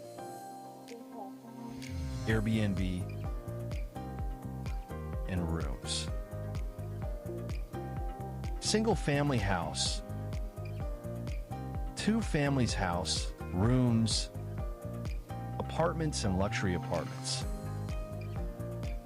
We also provide financial products and services, retirement plans, mutual funds, annuities, Roth, disability, and life insurance. Phill, Benn.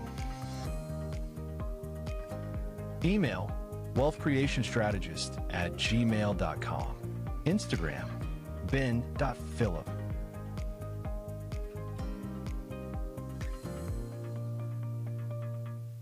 Wealth Creation Strategist. Our mission is to educate families how to create generational wealth by investing in residential and commercial real estate properties for rental of stores, apartments, Airbnb, and rooms. Single family house, 2 families house, rooms, apartments and luxury apartments. We also provide financial products and services, retirement plans, mutual funds, annuities, Roth, disability, and life insurance. Phill, Benn. Email wealthcreationstrategist@gmail.com. Instagram ben.phillip.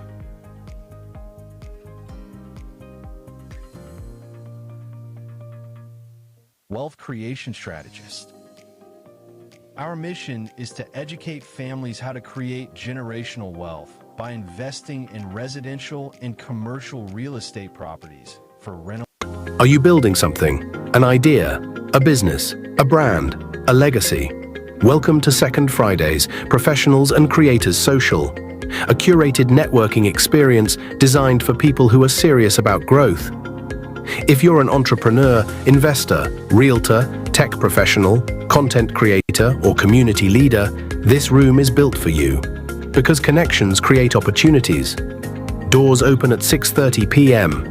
Broadcasting begins at 7:45 sharp, and from 10:20 to 11 p.m. Real conversations, real connections. Enjoy island-inspired eats and drinks, fish cake, fried breadfruit, kingfish, snapper, and more. Hosted at the Nutmeg Clubhouse, 1215 Flatbush Avenue, Brooklyn. Just $5 access. Want visibility? Vendor tables, live ads, sponsorship. And we are back. Welcome back, everyone. This is Second Fridays. I'm here going to have a conversation here with Fortius Phillips, and he is going to tell us what his organization has been doing. And I think that we're in Women's History Month, and I think he has highlighted what they are doing, not just for this month, but there seems to have a focus on helping women get started and funding them. Roxy, here's some money. You're all ears. More ears. Thank you so much for coming and sharing. Thank you for having me here. As a matter of fact, I was just invited to this meeting tonight. Wow. Yes, so word is getting around. Yeah, word is getting around.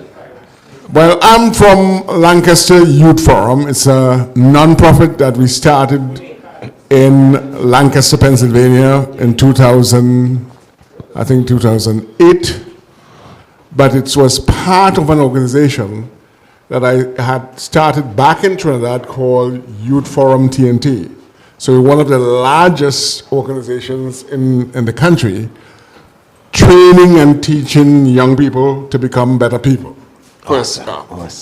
And as a result of that, we decided to add what you call the entrepreneurship part of it. But because of the fact that I was good at raising money, I actually started to teach those young people how to raise money for themselves. And they did pretty well. So some of those young people could be found in LA, some could be found in Holland, and they do extremely well. They run jazz festivals in Holland. Wow. And things like that. So when I saw what was happening, I decided to take the organization and actually make it national. So we were doing a lot of stuff in Trinidad, particularly because of the fact that we utilized the program to mitigate against violence. We were like a violence prevention program that had an economic thing added to it. Okay, so we did extremely well, turning on a lot of schools. And subsequently, when I came to the United States of America, in Lancaster, I recognized that there were a ton of youngsters coming from all over the United States, ending up in Lancaster, but they were homeless. I decided definitely, okay, I'd take some of them, put them into training, and that became what we now know as Lancaster Youth Forum, which is in Lancaster, Pennsylvania. We're here in New York, we're in Jamaica, we're in Ghana, and we just had a new offshoot in Nigeria. Okay? Wow. Now, one of the things that I actually drove the young people to do was to never put any limits on themselves in terms of what they can do. And as a result of that, we had to build partnerships that understood young people. We have a tendency as older people to always be, we used to say in Trinidad, downsing on these young people. Yes. And I said that we're going to take them and we're going to open up their possibilities and subsequently change the lives of a lot of parents as a result of these young people. Yeah? Now, for me, because of the fact that I'm entrepreneurially driven and what you call a serial entrepreneur, I like money. I like to find it. So I was known as a person who would go find money. Yes? And because of the fact that I'm prejudicial towards women for good reason. They're usually the ones who would pay their loans on time. Yes? Sure? They are usually the ones who would save money and have money when you think they don't have money. Yes? You know what I'm talking about? Okay? And they would usually be able to follow some system if you teach them a system. So what I did was usually I had a group where I'd pit the girls against the boys. Oh, okay. With good reason. Competition. So I'd do survival camp, for example. And usually there's a tendency to feel that women would not do well in survival camp, and they would always best the boys. Why? Because of the fact that I would take their confidence level and put it way up there in terms of challenging them to be able to do a host of things. And therefore, with that, got a couple of things done. Now, you all have Second Friday here? Yes. We had First Friday in Lancaster. And First Friday was set aside specifically for money. What we did is that we got all people who were doing anything, vending, creating food, whatever they were doing. First Friday, everybody came out to support them. So First Friday in Lancaster was a big thing. And of course, we started it here, and particularly with our restaurant crawl. Okay. So the first restaurant crawl that actually took place in Crown Heights, we were the ones who designed that. Who designed that? Oh, yes. Okay. So we got a lot of businesses, especially restaurants, together. And First Friday, you had a restaurant crawl. Wow. Okay? We know how important that is. And we recognize that, well, COVID came and put a little... a damper on everything. And we decided definitely that we're going to start it again. We had to fight the city this time because of the fact that we wanted to use one of the major street plazas. They have a couple of them that they've cut out. You have one down at Empire and Washington, for example. Right, all right. So we used it last year year before, we used it for Labor Day. And subsequently, as a result of asking for it again, we recognized that another group came and took it. So we're now on the other side in another street plaza. So we use that other street plaza at Remsen and Utica. Okay. For Labor Day last year. Okay. Now we're using it for the whole of the summer for First Fridays. Yes, okay. So First Friday, that's going to be the street plaza.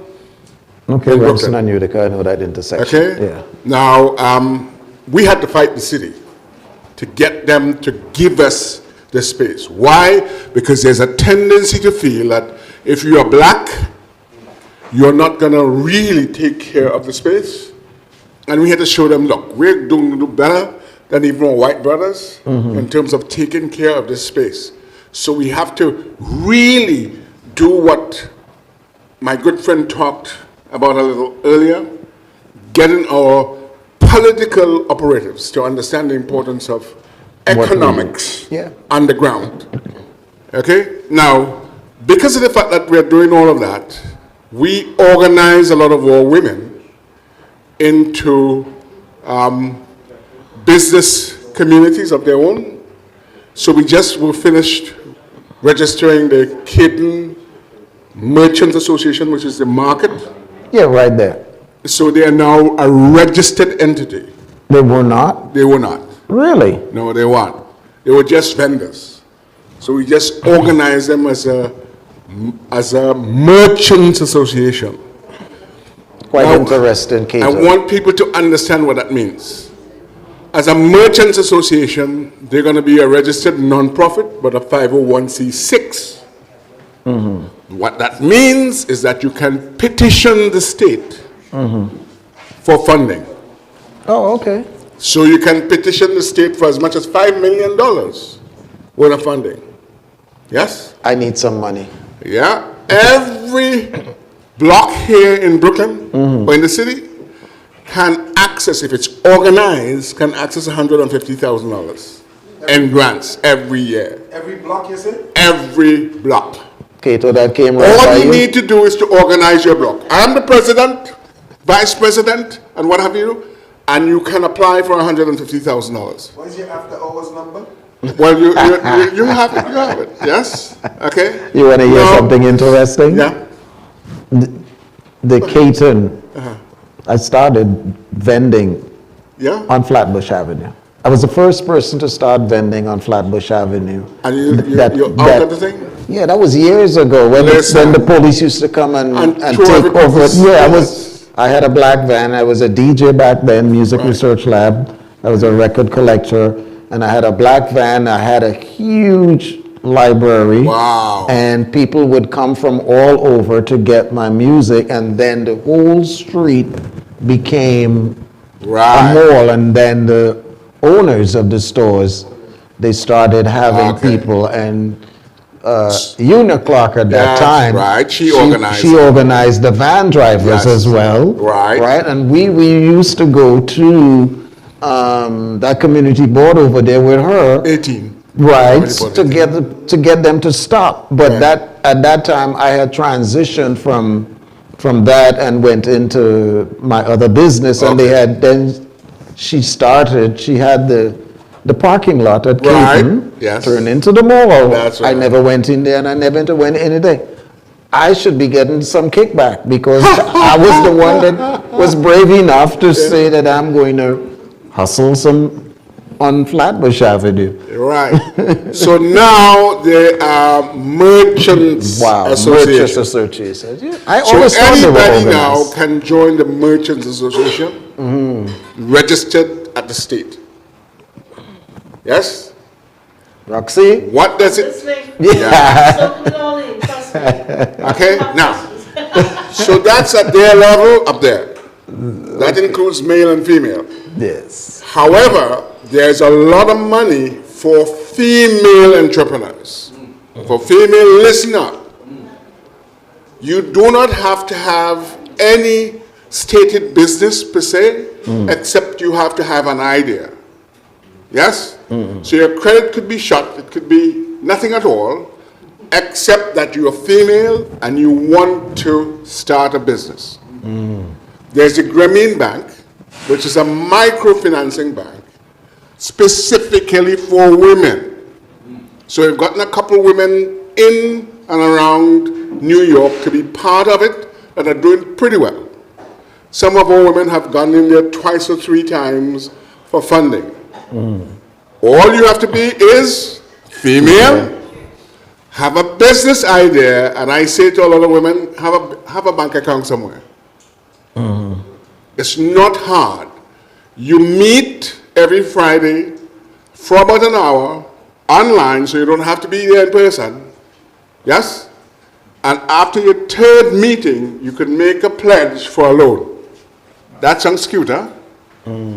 Most of all women succeed because, again, if you're female, it's expected that you're going to be one of the persons to pay a loan. Beautiful thing about that is that if you couldn't pay, all the people in your group get up and they pay for you. Yes? So you have a sisterhood that is usually born out by that. Okay? Let me see those of you who are familiar with Isuzu. Oh yeah, we all. I run my own. Okay. So, My own susu I run. right. So we have one of the largest Isuzus here. Yes? So we have it for regular people and for business people. Okay? It's a little different because of the fact that we do it a little differently. For the regular persons, it's $50 per week. Yes? Per hand, but we put you in a pot of 12. Why? Because we want this thing to cycle out every 12 weeks. So we have several pods of that 12, and it makes it easier for you to be able to get money consistently all the time. Because we're not, if you're in the 12 pods, we're not going to give you all the money one time. We're going to actually stagger it. Yes? So you have one pod coming in this week, one pod coming in the next 2 weeks. And what we do is that $5 from each hand we put into a fund. Yes? That fund it serves several purposes. If you're not able to pay, rather than asking somebody to take from their hand and pay for you. We take from the fund to pay your hand. That's the reserves. That's right. Now, if you fell out, we find someone to replace you. Yes? So that fund, subsequently, as it grows, you can also borrow from it. Yes? So the male who does not have the opportunity of, let's say, utilizing the Grameen idea can borrow from themselves. Yes? Now, think about that. If that fund grows, never mind it's $5, it's every cycle, for every pot, it's $1,440 that is usually put aside. So if you had 10 of them, how much money is that? That's good money. It's a good set of money. Good money, yeah. And if you did that for 12 months of the year, how much money is that? It's 4 by 14 for one pot. So if you had 10 pots, in a small time, you could have more than $250,000 saved in that thing. Are we understanding? Yeah. For the older people, for example, you know, they're familiar with saving, utilizing susu. In Jamaica, they call it partner. And some places, and then we bring in back the idea of what we call Lenhan. That's for those of you from Grenada, Trinidad and Tobago, you know about Lenhan. Lenhan is where you cooperatively use your skill to be able to help someone else do what is necessary. So we now have access to our own bus, our own truck, our own fleet of cars, yes? Utilizing the same concept. So if you're in a group and you need a car, you know exactly where to come to get a car. Whether that car is going to be loaned to you, like I'm driving a loaner now, yes? Or you pay $1,000, take that car and drive and pay $200 every month until the cost of that car is taken, over. Wow. Are you understanding? Wow, that's some real good numbers. But we're doing that because of the fact that we have to make sure that our people are as mobile as possible. Yes? Yes. The big thing here is trust. Yes? Now, for the other loans and what have you, because of the fact that you've gotten your business organized, yes? So you have your company, have your EIN number, have a commercial address, have a website. That allows you, if you have credit of, let's say, 680 and more, of accessing up to $150,000 an unsecured line of credit. Are you understanding? You don't have to own a house. You don't have to own a car. Just have a business that you have these things. And of course, you have a Dun & Bradstreet number. Right. Because if you have a Dun & Bradstreet number, we could show you how to leverage whatever you're going to get. Sad thing about what I'm talking about here, we raised some money for a couple of our youngsters, but you see, they're not accustomed to money. We get them $60,000, they didn't have to show anything. You know what? They just sat on the money. Did nothing with it. Yes? Are you hearing what I just said? Not one. So I decide that if we're going to do anything, any of our black young men again, I'm going to drive them like you drive a horse. Because you're going to have to learn to do a couple things. Now, we don't have any problem with the women. We're having a problem with our men. Because a lot of times they want to take the money and go, do some of the things that men do. Frivolous stuff. And we say, you can't do it. You have to put it into business. We're not giving you that money to just go down the street and live as you please. So we are making sure now that we teach our men how to be disciplined. You could have all the girlfriends that you want, but not with this money. Yes, I agree. You're going to have to work that money, make sure that it earns the profit that is designed. You could do anything with the profit, but put the money to work. Now, we know what's happening in our community here. Our good friend talked about 480,000 people. In 2019, 140,000 people who were black left Brooklyn. They went elsewhere. Yeah, other states. 240,000 people came in that were not black. Are we understanding? Yeah. Let me just go again. 190,000 of all people left Brooklyn. 240,000 people came in at the same time who are not black. What is that telling you? Change the whole... It's changing the dynamics of the demographic of the ground. So it means that the power that we had at one point in time, we are not going to carry that if that continues. Now, everybody know of Labor Day, yes? Could you tell me how much money comes in here for Labor Day? Make a guess. At least... And the figure I'm going to quote 4 million, has nothing to do with anything except that the festival is taking place. That is the largest festival of its kind in the United States of America. That brings in $940 million for that weekend. You don't see it in Brooklyn. It is what happens as a result of the influx of people that are coming in. Let's think about that. A festival that was created by Caribbean people, driven by Caribbean people, but none of the economics is trickling back into our the community. Caribbean community. 1 in every 6 cars during the weekend of Labor Day is foreign. So they come from a different state. So let's suppose definitely that we ask each of those cars, give me $1. Just give me $1.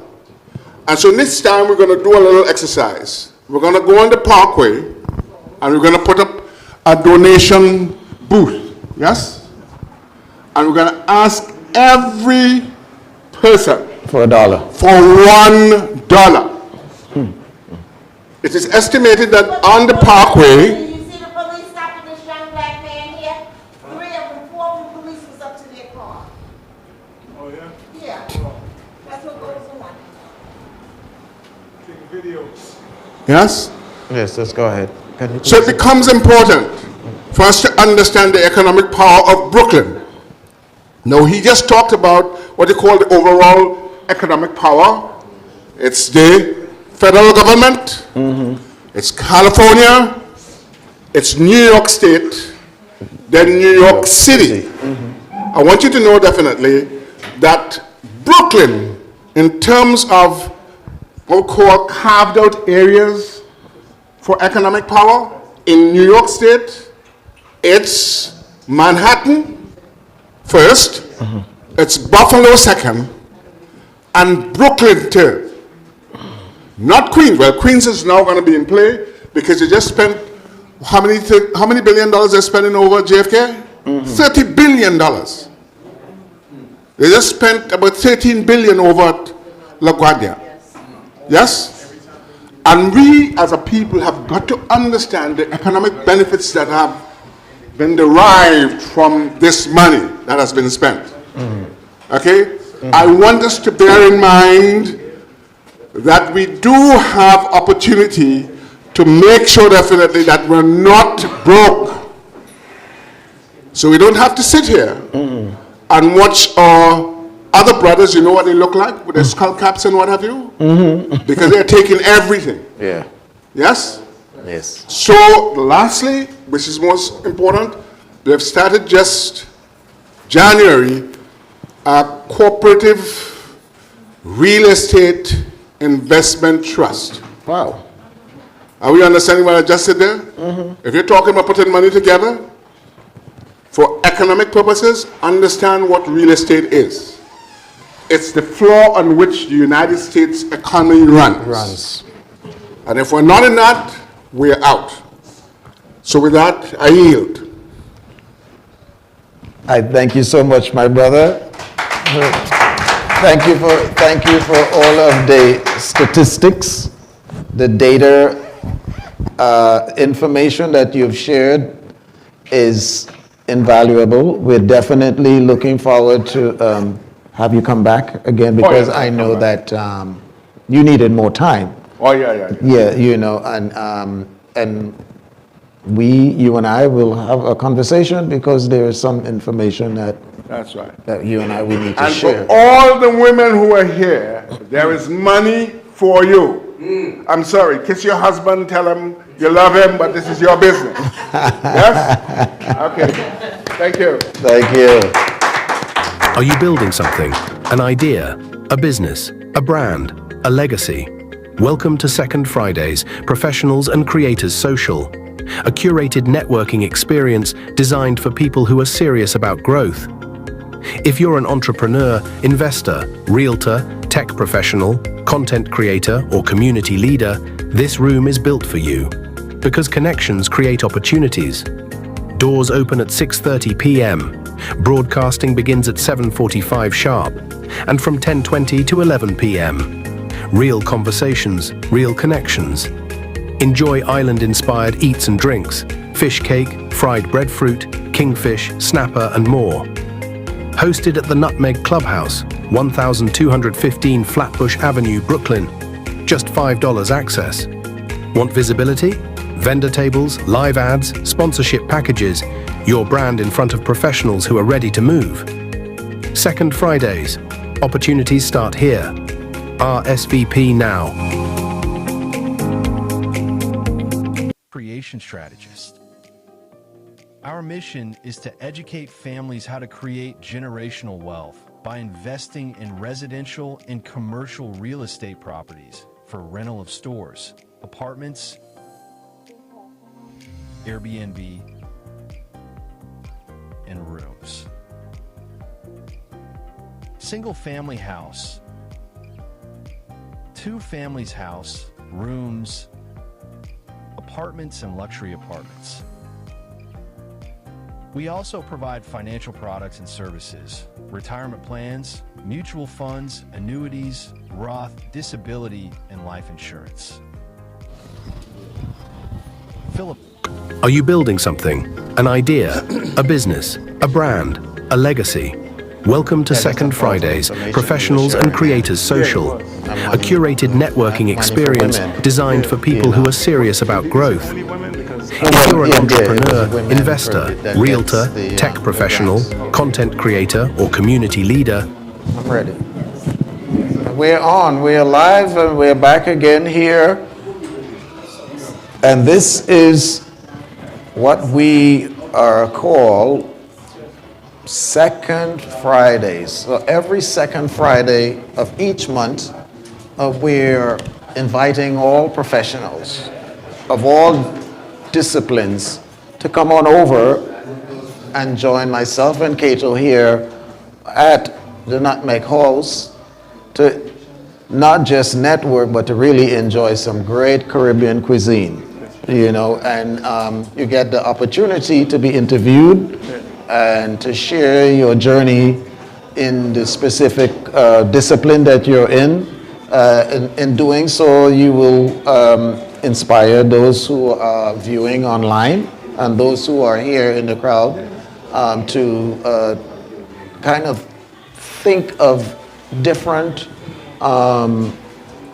let's say, second careers that you can be doing, because one stream of income is not going to make it in America. Not enough. So yeah, so you definitely, you know, need to, you know, come by and, you know, hang out with us and really get some powerful information and meet some real professionals and learn from them.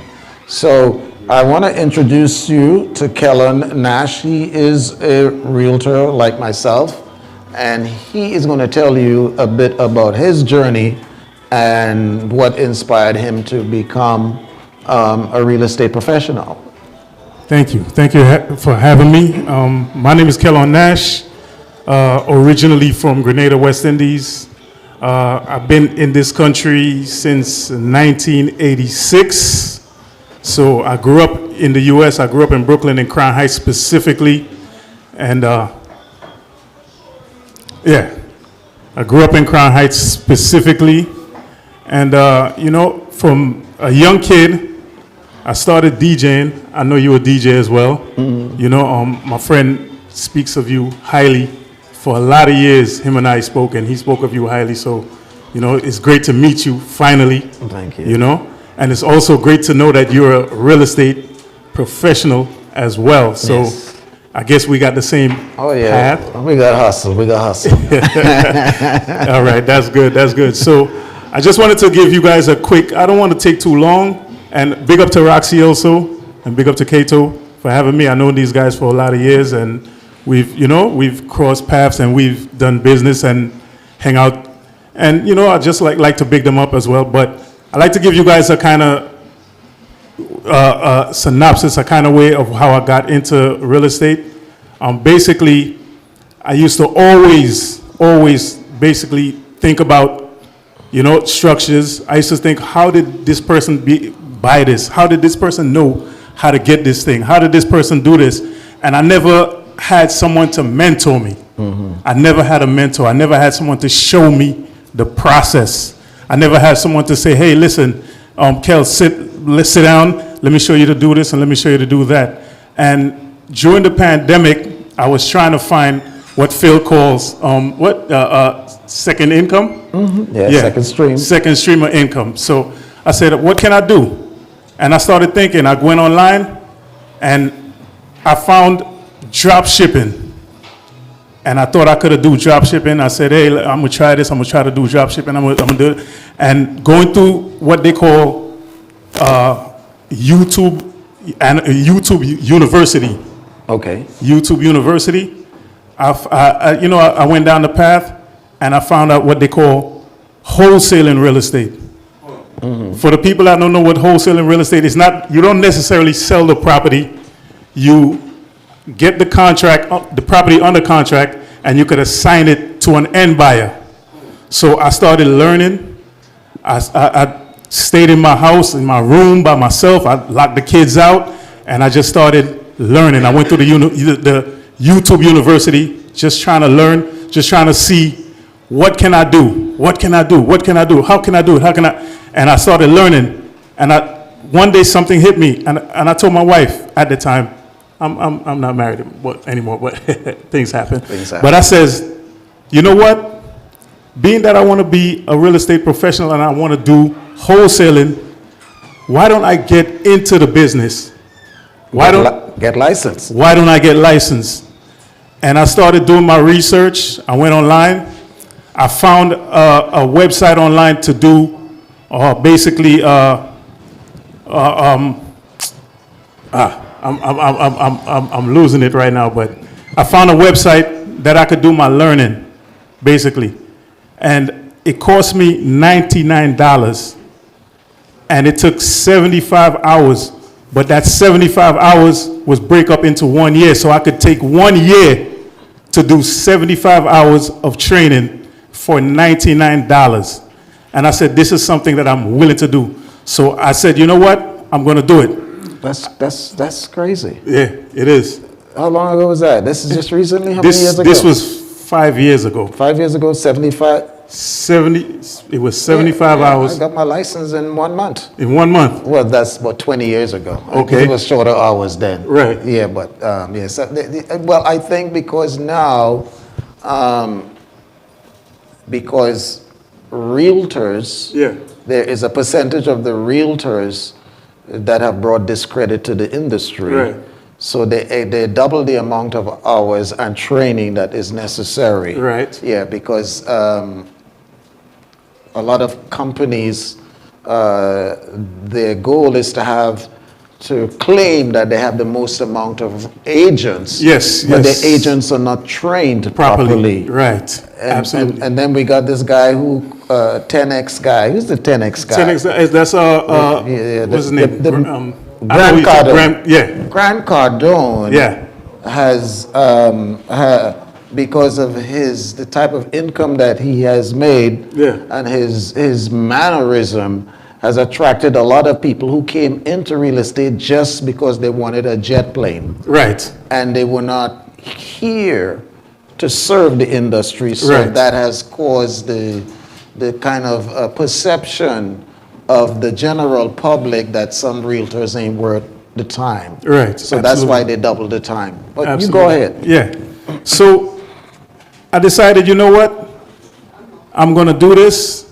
And the reason why I wanted to do it, I wanted to show my kids that there's always something different that you can do. You don't have to do the same thing that everyone is doing. Mm-hmm. You don't have to go down the same path. You don't have to go down the path of the people in the streets that's, you know, doing whatever they're doing in the streets. Mm-hmm. Big up to them, whatever they want to do. But I wanted to show them that, and I don't want to just leave them, if God forbid that I leave this earth today, I didn't want to just leave them with money. I wanted to leave them with knowledge. I think if I left them with knowledge, that would have been the best thing that I could have ever did for my kids. So I did, and bless up. And I wanted to show them that, you know what? Instead of just, you know, you don't have to do what everyone is doing in the streets. You could do something different with your life. And I've always known that real estate was the number one way where everyone, that most of the people that got rich was through real estate. Creating generational wealth. Absolutely. That's even the key. That's the key. Generational wealth. So I said, you know what? I'm going to do this. And I had the time. People always say they don't have time, they don't have money. But you always have time and you always have money. Because imagine if somebody from you passed today and you from Guyana, Grenada, Jamaica, whatever, you may not have money yesterday, but tomorrow you will have the money to go to the funeral in whatever country they're at. So there's always creativity. You just have to unlock that creativity in you. So I decided, you know what, I'm going to start doing this. It had a time when I had to DJ like a wedding in Albany, New York, and I had to prepare for the wedding. So I took like 3 weeks off. And I said, you know what, I'm not going to do anything. I'm just going to prepare for the wedding. But as soon as I finish that wedding, I'm going to get back to this. I'm doing Uber. I'm doing other jobs. I'm cutting hair. I'm DJing. But I always find that hour or 2 hours in the day dedicated to learning what I wanted to do. And today, here I am. You understand? So it's a testament to. So yeah, basically. So I just wanted to tell people that, you know, it can be done. You can put yourself and move forward in life if you want to. You just got to take that initiative, and you always could find that time to do it. And if you don't have money, you could always get creative, because there's two people in this world. There's people that says I can, and there's people that says I can't, and they both right. If you say you can, then the doors was always going to open for you. And if you say you can, then the doors is going to get shut. So anything you want to do, put your mind to it, tell yourself you can, and let's get to it, man. What's the best part you like about real estate? The best part I like is about when I get that lump sum, that lump check. Oh my God, yeah. It's like a rush. And I always in the group chat, what I do with my family, what I do in the group chat is my number. Okay. All right. Mm-hmm. So if you guys need to contact me, my number is 347-623-6297. My name is Kelon Nash. You could also get me on the internet, Kelcell New York, at Kelcell New York, at Kelcell NY. So here I am. Yeah. So the part that I like about real estate. Yeah. So I became a reparationist. Okay. When I was 15 years. Okay. At Teldon Belmont Intermediate in Trinidad. Okay. Studying American history. Yeah. And understanding what black people here had to go through. And I became a reparationist then. Some people that are born here can't even spell reparationist. Mm-hmm. So when I got into real estate, I was dedicated to see how much people I can put into a home to make up for the 40 acres and a mule that they didn't get. That's that something they were entitled to. That's something so that I'm the best part as well. about me and real estate is handing families their keys. That's why I'm into real estate. The money is good. The money comes when I have served. Yes. And that's why I'm in real estate. Yes. And that's why most of the people that I have helped, into their homes, I can drive around the neighborhood. And here's something. I will never sell somebody a house that I don't like.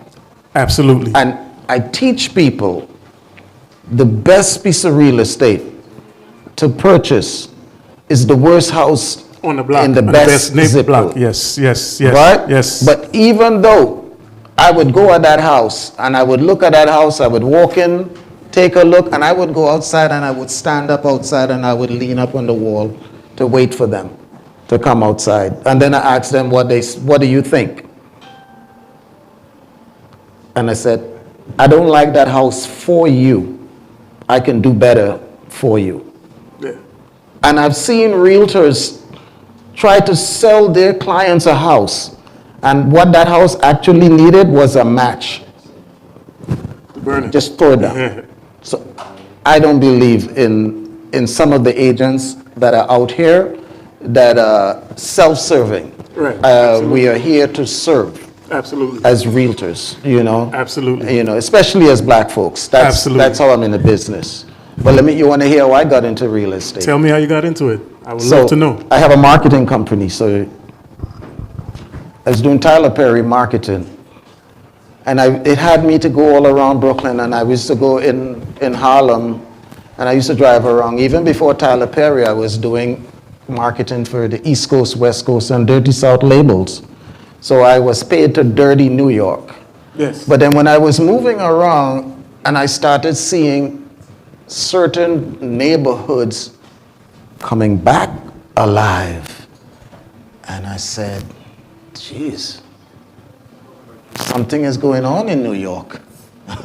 You understand? It was a resurgence. Things are changing, Yes. and I said, let me pay attention to this. That's how I got into real estate. But how long ago did you get into real estate? What year did you get into real estate? Officially 20 years ago. Okay. Yeah, officially. But before that, I was doing concerts and all of that. Yeah. We hustlers, right, we of course, absolutely. DJing and everything. Absolutely. But finding a passion for, so I do. So I'm a financial advisor now. So we all do.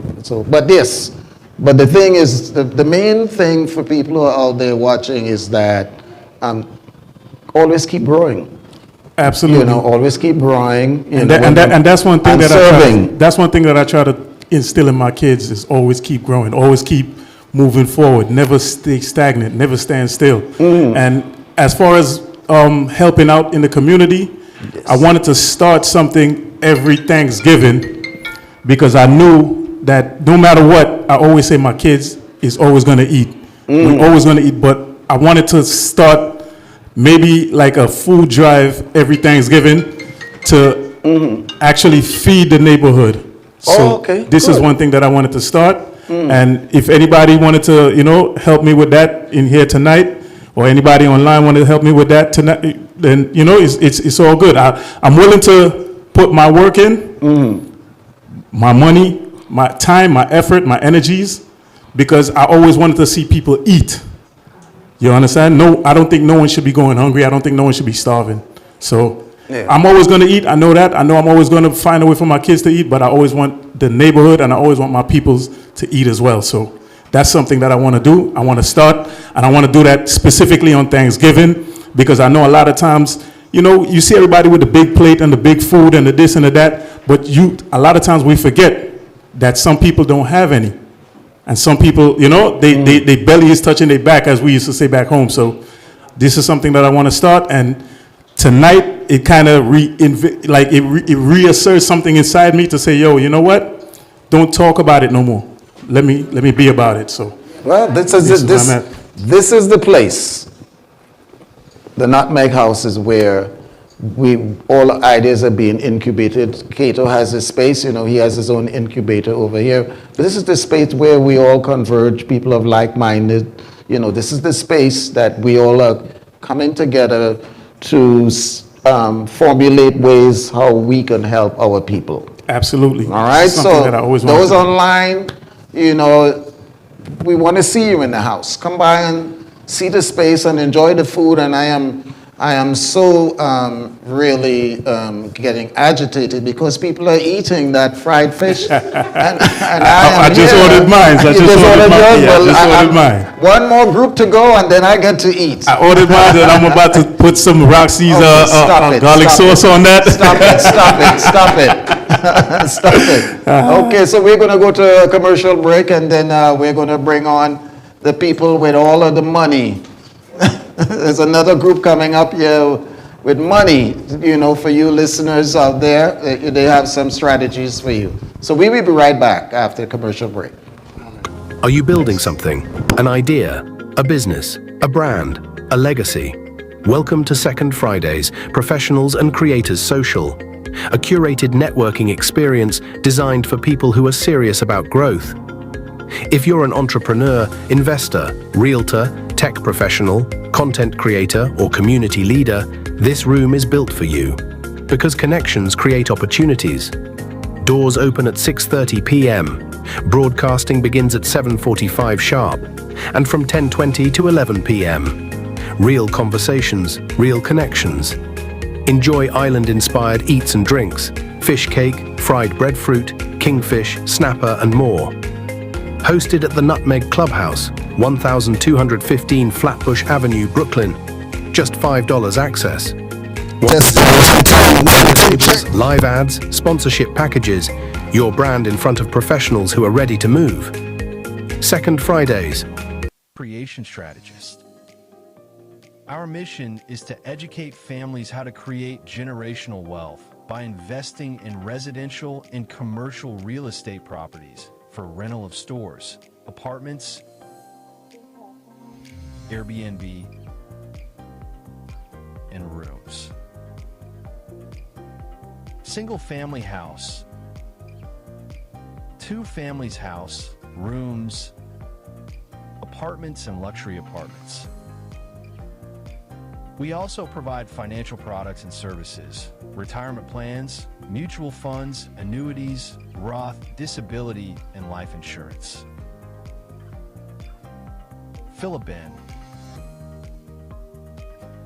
Email wealthcreationstrategist@gmail.com. Instagram ben.phillip.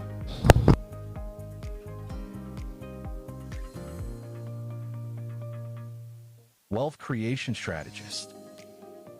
Our mission is to educate families how to create generational wealth by investing in residential and commercial real estate properties for rental of stores, apartments, Airbnb, and rooms. Single family house, two families house, rooms, apartments, and luxury apartments. We also provide financial products and services, retirement plans, mutual funds, annuities, Roth, disability, and life insurance. Phill, Benn. Are you building something? An idea? A business? A brand? A legacy? Welcome to Second Fridays, Professionals and Creators Social, a curated networking experience designed for people who are serious about growth. If you're an entrepreneur, investor, realtor, tech professional, content creator, or community leader, this room is built for you. Because connections create opportunities. Doors open at 6:30 p.m. Broadcasting begins at 7:45 sharp, and from 10:20 to 11 p.m. Real conversations, real connections. Enjoy island-inspired eats and drinks, fish cake, fried breadfruit, kingfish, snapper, and more. Hosted at the Nutmeg Clubhouse, 1215 Flatbush Avenue, Brooklyn. Just $5 access. Want visibility? Vendor tables, live ads, sponsorship packages, your brand in front of professionals who are ready to move. Second Fridays. Opportunities start here. Creation Strategist. Our mission is to educate families how to create generational wealth by investing in residential and commercial real estate properties for rental of stores, apartments, Airbnb, and rooms. Single family house, two families house, rooms, apartments, and luxury apartments. We also provide financial products and services, retirement plans, mutual funds, annuities, Roth, disability, and life insurance. Phill, Benn. Email wealthcreationstrategy.com. Instagram Benn. Wealth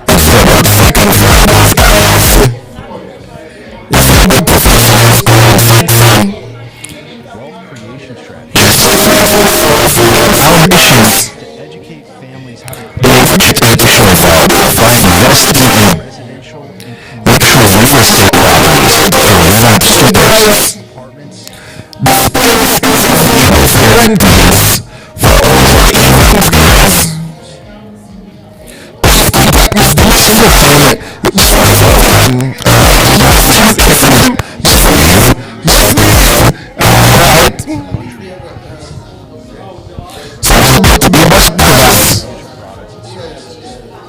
Okay, check. Check this. Check. 1, 2, 3.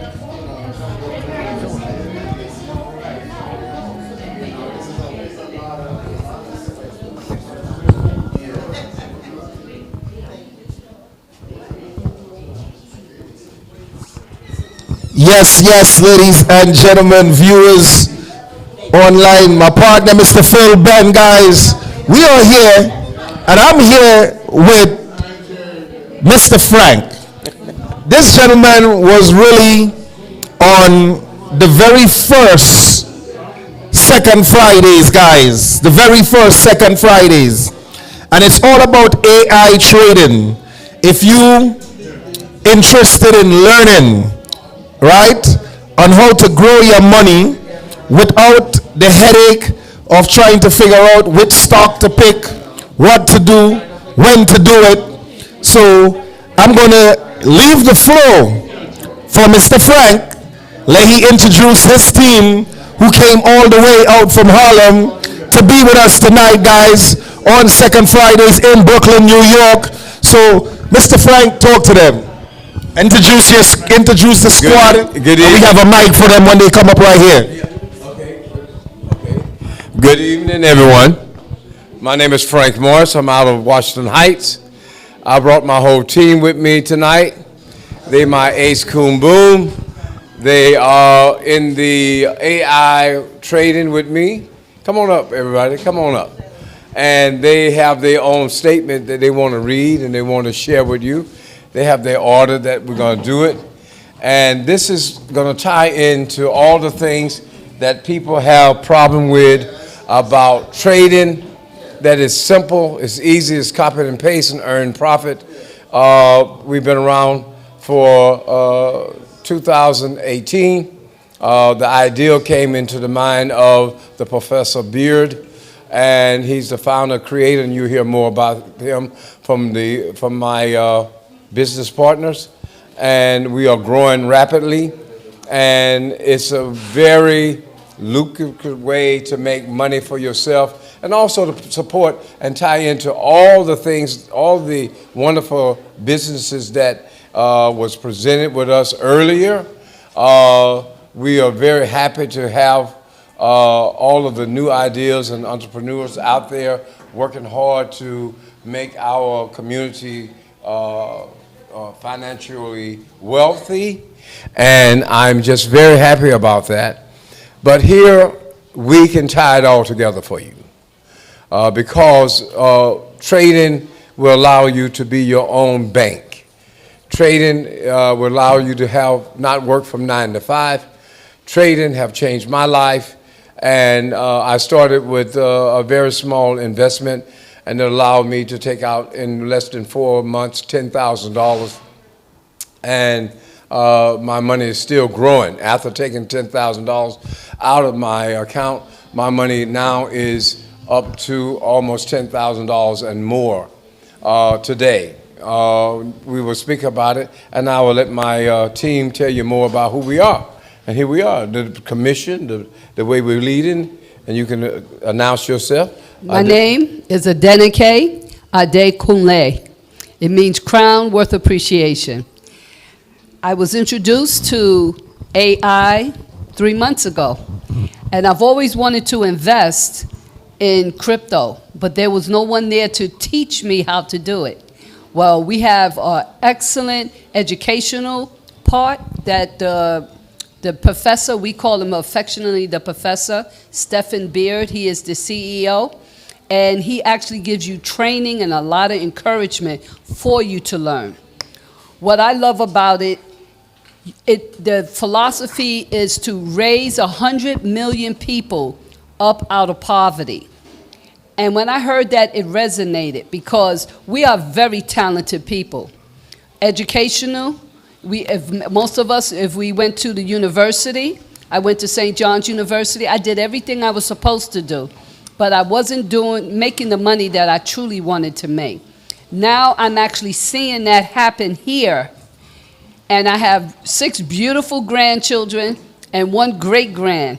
So I want them to be able to learn this now. So that will be my legacy I'll leave to them. Never to have to beg no one for anything. Teach them how to fish instead of, you know, they say teach a person how to fish and they'll never go hungry. I truly believe that.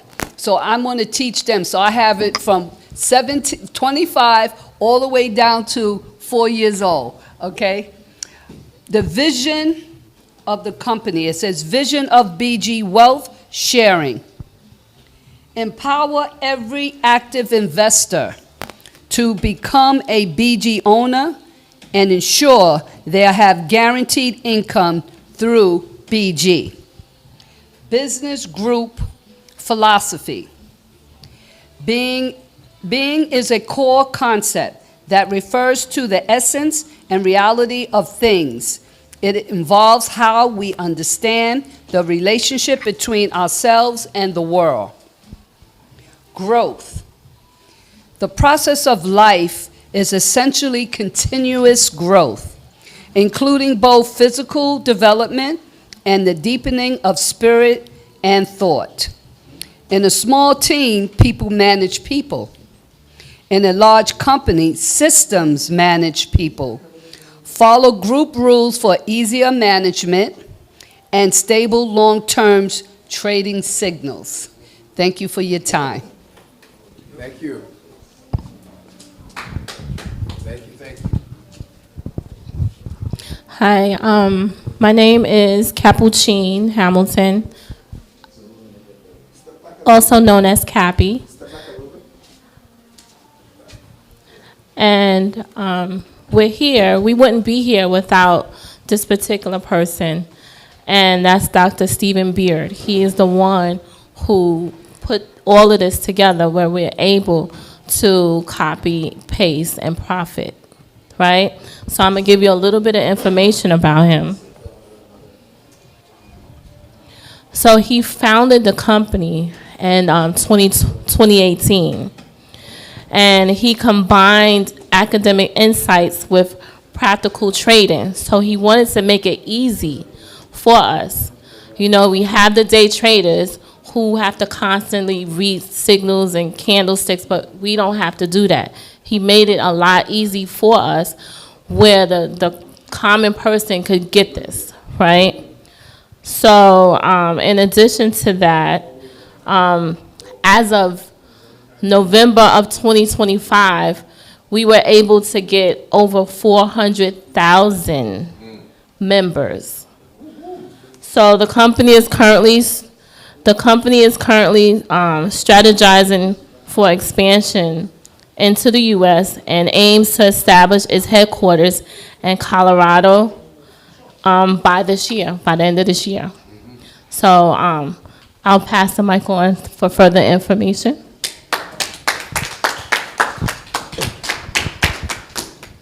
Great job, great job. Hello, everyone. My name is Sellers Washington. I am a level 1 manager, okay, in BG Wealth Sharing Investments. And I just want to give you some tidbits on how great this country is. I mean, how great this exchange is, okay, with BG. DSJ Exchange, right, compliant and legal certifications. DSJ Exchange holds registration and business certifications in more than 30 countries and regions around the world. They have the following: Australia Securities and Investment Commission, which is known as ASIC registration, the Monetary Authority of Singapore, which is known as MAS registration, the Dubai Financial Security Authority, which is DFSA registration, and also they have the Bahamas Central Bank registration, also the U.S. Securities and Exchange Commission registrations, and also the Financial Crime Enforcement Network, which is known as FinCEN registration. And it opened doors to global marketing and investors. I just want to say one thing. Without this program, there's more than, I said now it has almost doubled. There's over 600,000 worldwide members in DSJ, okay? And BG are wealth, investment, sharing. And the way that I got to my level was through help from my team, which you see right here, okay? And it's a win-win. You don't lose nothing, okay? If a trade is lost, we get another trade that will triple the trade that we lost. So you don't lose. It's a win-win. So I'm leaving a legacy for my daughter, okay? Because as black folks, we were not given the opportunity, okay, to learn what investments are, especially with AI, okay? And I'm just grateful to know that Stephen Baird put this whole thing together to get more than 100 million people around the world, okay, out of poverty. So with that being said, I think everyone should really take a look and learn how to invest with AI. Hello, everybody. My name is Yasaman Kahan, and I'm a BG member. How I got involved with this is through my good friend, Frank Morris. When he started sharing this with me, to be quite honest with you, I swear, I didn't know nothing about it, but I know one thing. When I got on a presentational call, I was halfway asleep, and I know one thing that caught my interest: compound interest. When it comes down to trading, I always wanted to know more about trading, but I didn't have anybody to share the information and learn more about it. So that, and then AI. I knew AI was something, and I wanted to be a part of it. You know what I mean? So basically, when it comes down to it's actually 99.6 accurate signals, right? Create long-term stable income with the world's unique AI data, combined with signals accurate 99.6% and 60% or more profits on trading volumes. So to be quite honest with you, I think this is a wonderful opportunity.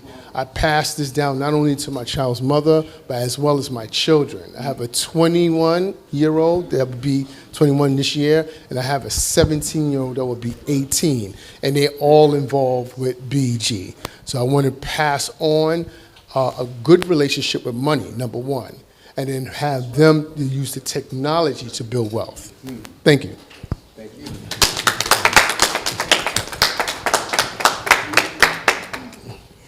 Hello, everyone. I'm Wanda Roberts from the Bronx, and how you doing? I started trading maybe like October, a couple of days after my birthday, and it's been a life since. It's just amazing. You just copy and paste, and there's only 3 rules to it, and you just have to follow them, and you will make your money. And there are only 3 things to the trade, and you just have to follow the signals. And you have to copy and paste through bond chat that we have, and you have to paste the code and check your order, and you get your money. It's real simple, and it's not that hard. So everyone out here can do it, and you'll make up money. And it'll be something that you can get into. Thank you. Thank you. Thank you.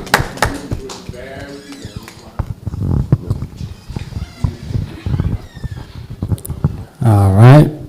Good to meet y'all, everybody. Hope everybody's doing well. This is George, Talib, Daisley, a dancer. I'm a soon-to-be AI consultant and cloud specialist. Came into this beautiful opportunity with D&G by way of this man with the nice little red, Frank nice little, I forgot the name of the handkerchief, but yeah, Frank Morris, go-getter. He's definitely, he got an extra battery, a bio battery, that even when his battery run out, he got a backup system because he runs and goes and goes. And he definitely makes sure that he keeps this ship sailing instead of sinking. So definitely salute to him, regardless of whatever. But yes, this is an excellent platform, excellent opportunity, excellent everything. You know, you come into this and it's like this caterpillar, you know, going through the metamorphosis, going in that cocoon, and you come out a nice, beautiful butterfly. The financial literacy you get with this, the AI, so many components, the people, the relationships. It's a breath of fresh air. It's devoid of lack. You know, it takes you out of lack. Like they said, poverty, that's a word I use a lot. As you see people, some of us, we have grown comfortable with poverty. We've accepted poverty. We picked up the poverty frequency. We ordered poverty and asked for seconds. You know, we want to know what's the code and the BOGO sale and the Black Friday sale with poverty. We want it all. And a lot of us suffer from imposter syndrome. A lot of imposter syndrome going on out here. Nobody wants to, oh, I don't do this. Oh, I'm not smart enough for that. Oh, I can't afford this. And it's like, okay, yeah, you can afford the Hennessy. You know, you can afford everything else. You can afford the strip club. You can afford when it's time to play, you can afford all the recreation. When the best favorite comedian come into town and this and that, and new Jordans, you can afford all that. The latest video game, but when it comes to self-ascension and coming into a higher version of yourself and going to a next chapter of just coming into a position of power, oh, I'm broke, I'm this, I don't know, it's not the year of the rabbit, it's not the 5th day of Hanukkah, it's past 5 o'clock, my medication ran out, it's all kinds of excusisms. And it's like, no, there's no excuse. You got people making power moves every day, and anybody can do it. You got some people that can't even speak the native tongue of the land, which technically is not, it's the King's English, and it was forced on the people, but still, fact of the matter is, people that don't, and within 2-3 years, they live in La Vida Loca. They high off the hog. You know, they got this, they got that, because, you know, what's going on, you know, whoever's driving the ship up here mentally, they got tired of poverty. They knew, okay, I got to do something else. I got to give birth to something else. I got to be on another frequency. So that's what it's all about. And this company definitely will get you there. I don't care what level. I don't even care if you are a knuckle dragger and you can't put a sentence together and, you know, you just do hello, you know, you wanted to meet Grimlock or, you know, some type of Lord of the Rings, whatever. You can do it. It's very simple. So definitely, you know, come down here to the Nutmeg House, you know, meet with people, meet with us. My number is 718-795-5623. I'm up and coming. I'm already established, but up and coming a little more. Everybody else is here too. And yeah, let's make this our last year of poverty.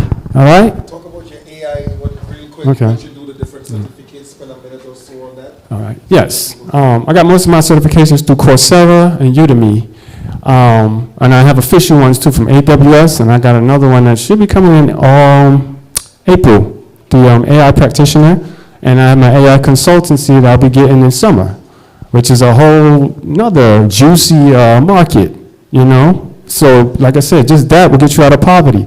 It's very easy, you know, just like the guy said earlier, you devote yourself, you devote the time, and you just invest in yourself. These are not very expensive. Coursera is what, $45 a month? You could just get as many certifications as you want within that time frame. You know how many I got within 1 month?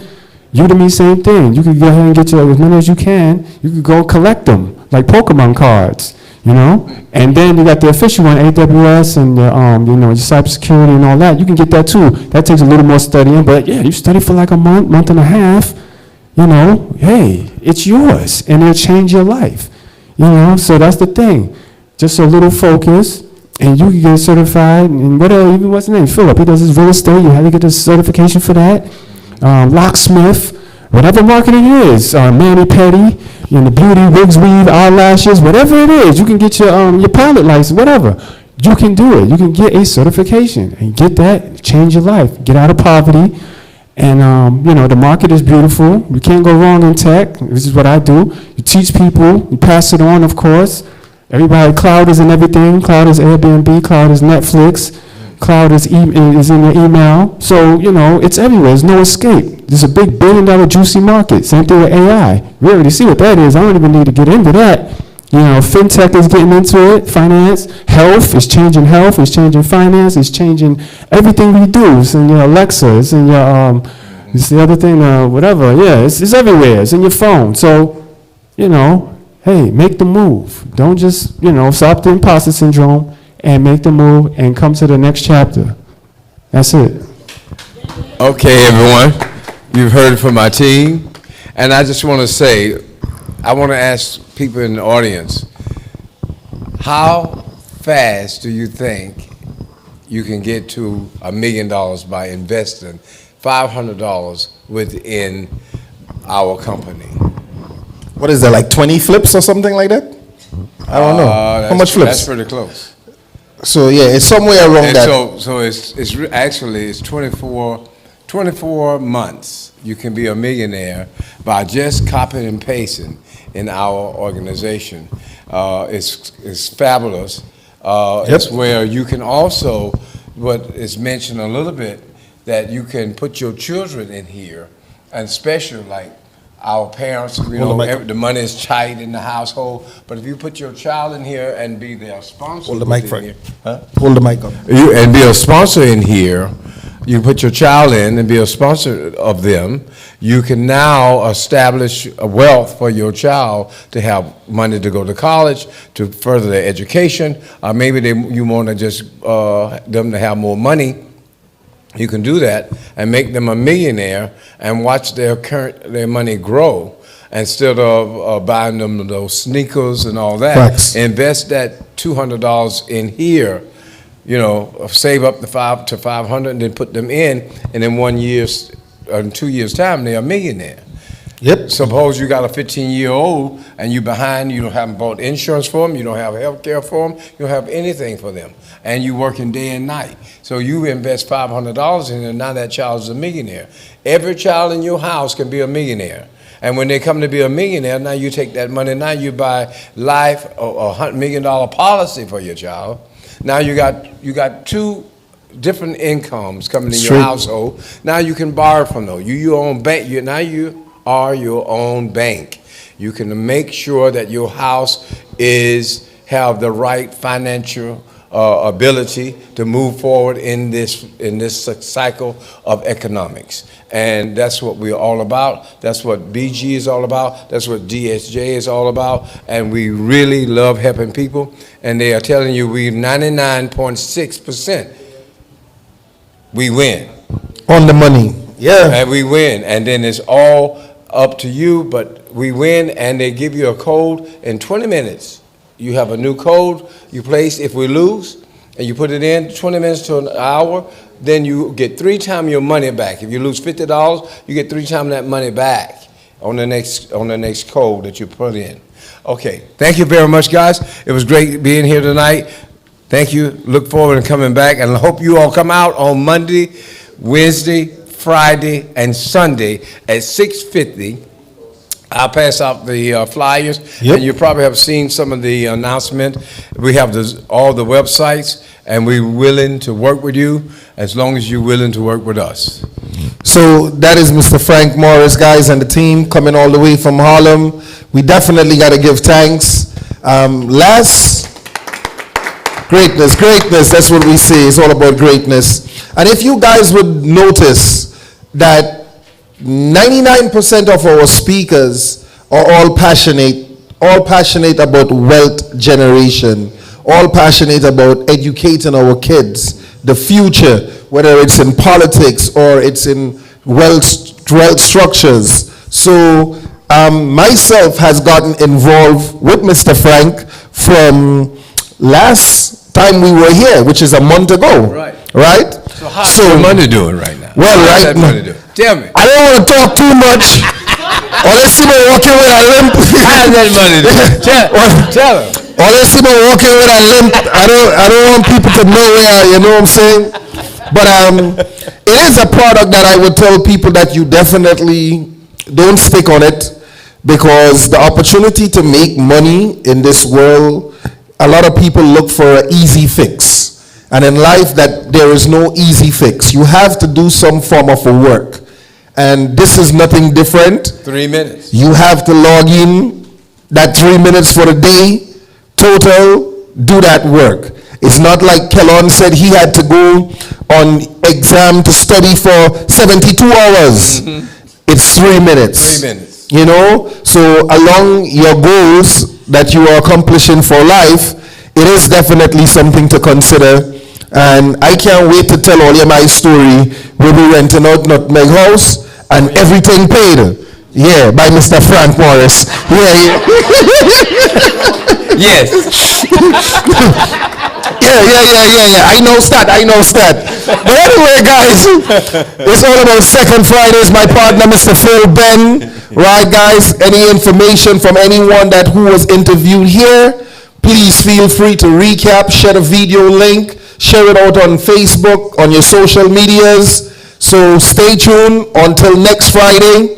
Tomorrow, please God, we are right back here at the Nutmeg House. It's all about Miss D, the town hall meeting. We are going to be talking about the dog pups and the parking situation that we have within Flatbush area here, Newkirk Avenue D area. So we do have to address the community, guys. Sometimes we pass through the community and we have to remember that they are residents. They are people who live here, and they are the ones who responsible for upkeeping the community. So we do have to have respect. Every Saturday right here, you can get your oil done. And every Friday right here at the Nutmeg House, 1215 Flatbush, they have a fish fry. And all you know, the fried breadfruit and the fish is definitely on point for each and every second Fridays. And we will see you next second Fridays, guys. Thank you so much for your time. Have a great night. Good night, Mr. Phill, Benn. Blessings to everyone. Thanks for coming out tonight. Thank you. Get home safe. Woohoo! Thank you, my brother. Roxy. We here. Yes. Are you building something? An idea? A business? A brand? A legacy? Welcome to Second Fridays, Professionals and Creators Social, a curated networking experience designed for people who are serious about growth. If you're an entrepreneur, investor, realtor, tech professional, content creator, or community leader, this room is built for you. Because connections create opportunities. Doors open at 6:30 p.m. Broadcasting begins at 7:45 sharp. And from 10:20 to 11 p.m. Real conversations, real connections. Enjoy island-inspired eats and drinks, fish cake, fried breadfruit, kingfish, snapper, and more. Hosted at the Nutmeg Clubhouse, 1215 Flatbush Avenue, Brooklyn. Just $5 access. Want visibility? Vendor tables, live ads, sponsorship packages, your brand in front of professionals who are ready to move. Second Fridays. Opportunities start here. RSVP now.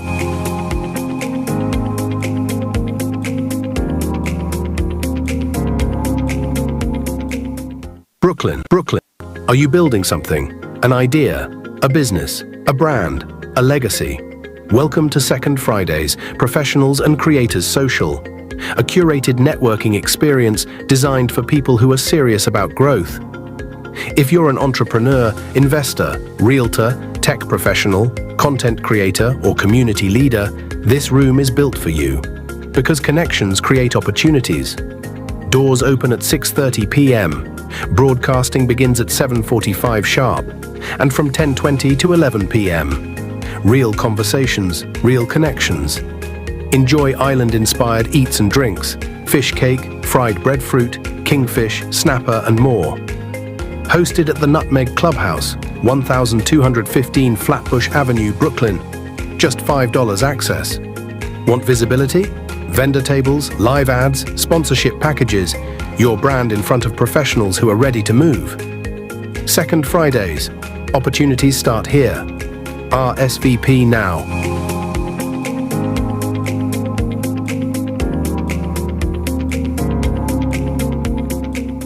Brooklyn. Are you building something? An idea? A business? A brand? A legacy? Welcome to Second Fridays, Professionals and Creators Social, a curated networking experience designed for people who are serious about growth. If you're an entrepreneur, investor, realtor, tech professional, content creator, or community leader, this room is built for you. Because connections create opportunities. Doors open at 6:30 p.m. Broadcasting begins at 7:45 sharp, and from 10:20 to 11 p.m. Real conversations, real connections. Enjoy island-inspired eats and drinks, fish cake, fried breadfruit, kingfish, snapper, and more. Hosted at the Nutmeg Clubhouse, 1215 Flatbush Avenue, Brooklyn. Just $5 access. Want visibility? Vendor tables, live ads, sponsorship packages, your brand in front of professionals who are ready to move. Second Fridays. Opportunities start here. RSVP now.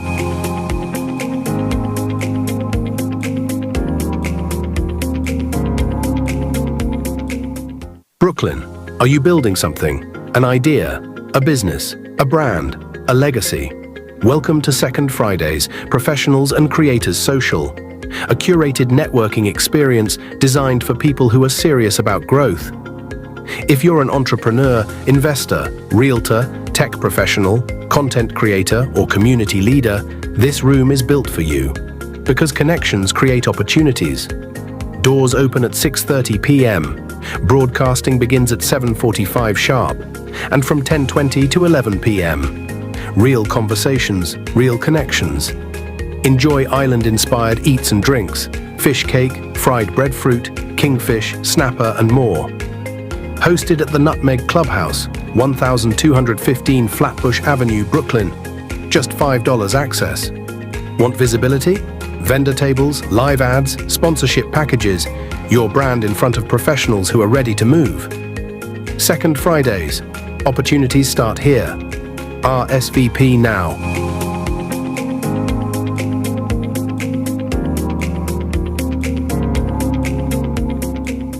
Brooklyn. Are you building something? An idea? A business? A brand? A legacy? Welcome to Second Fridays, Professionals and Creators Social, a curated networking experience designed for people who are serious about growth. If you're an entrepreneur, investor, realtor, tech professional, content creator, or community leader, this room is built for you. Because connections create opportunities. Doors open at 6:30 p.m.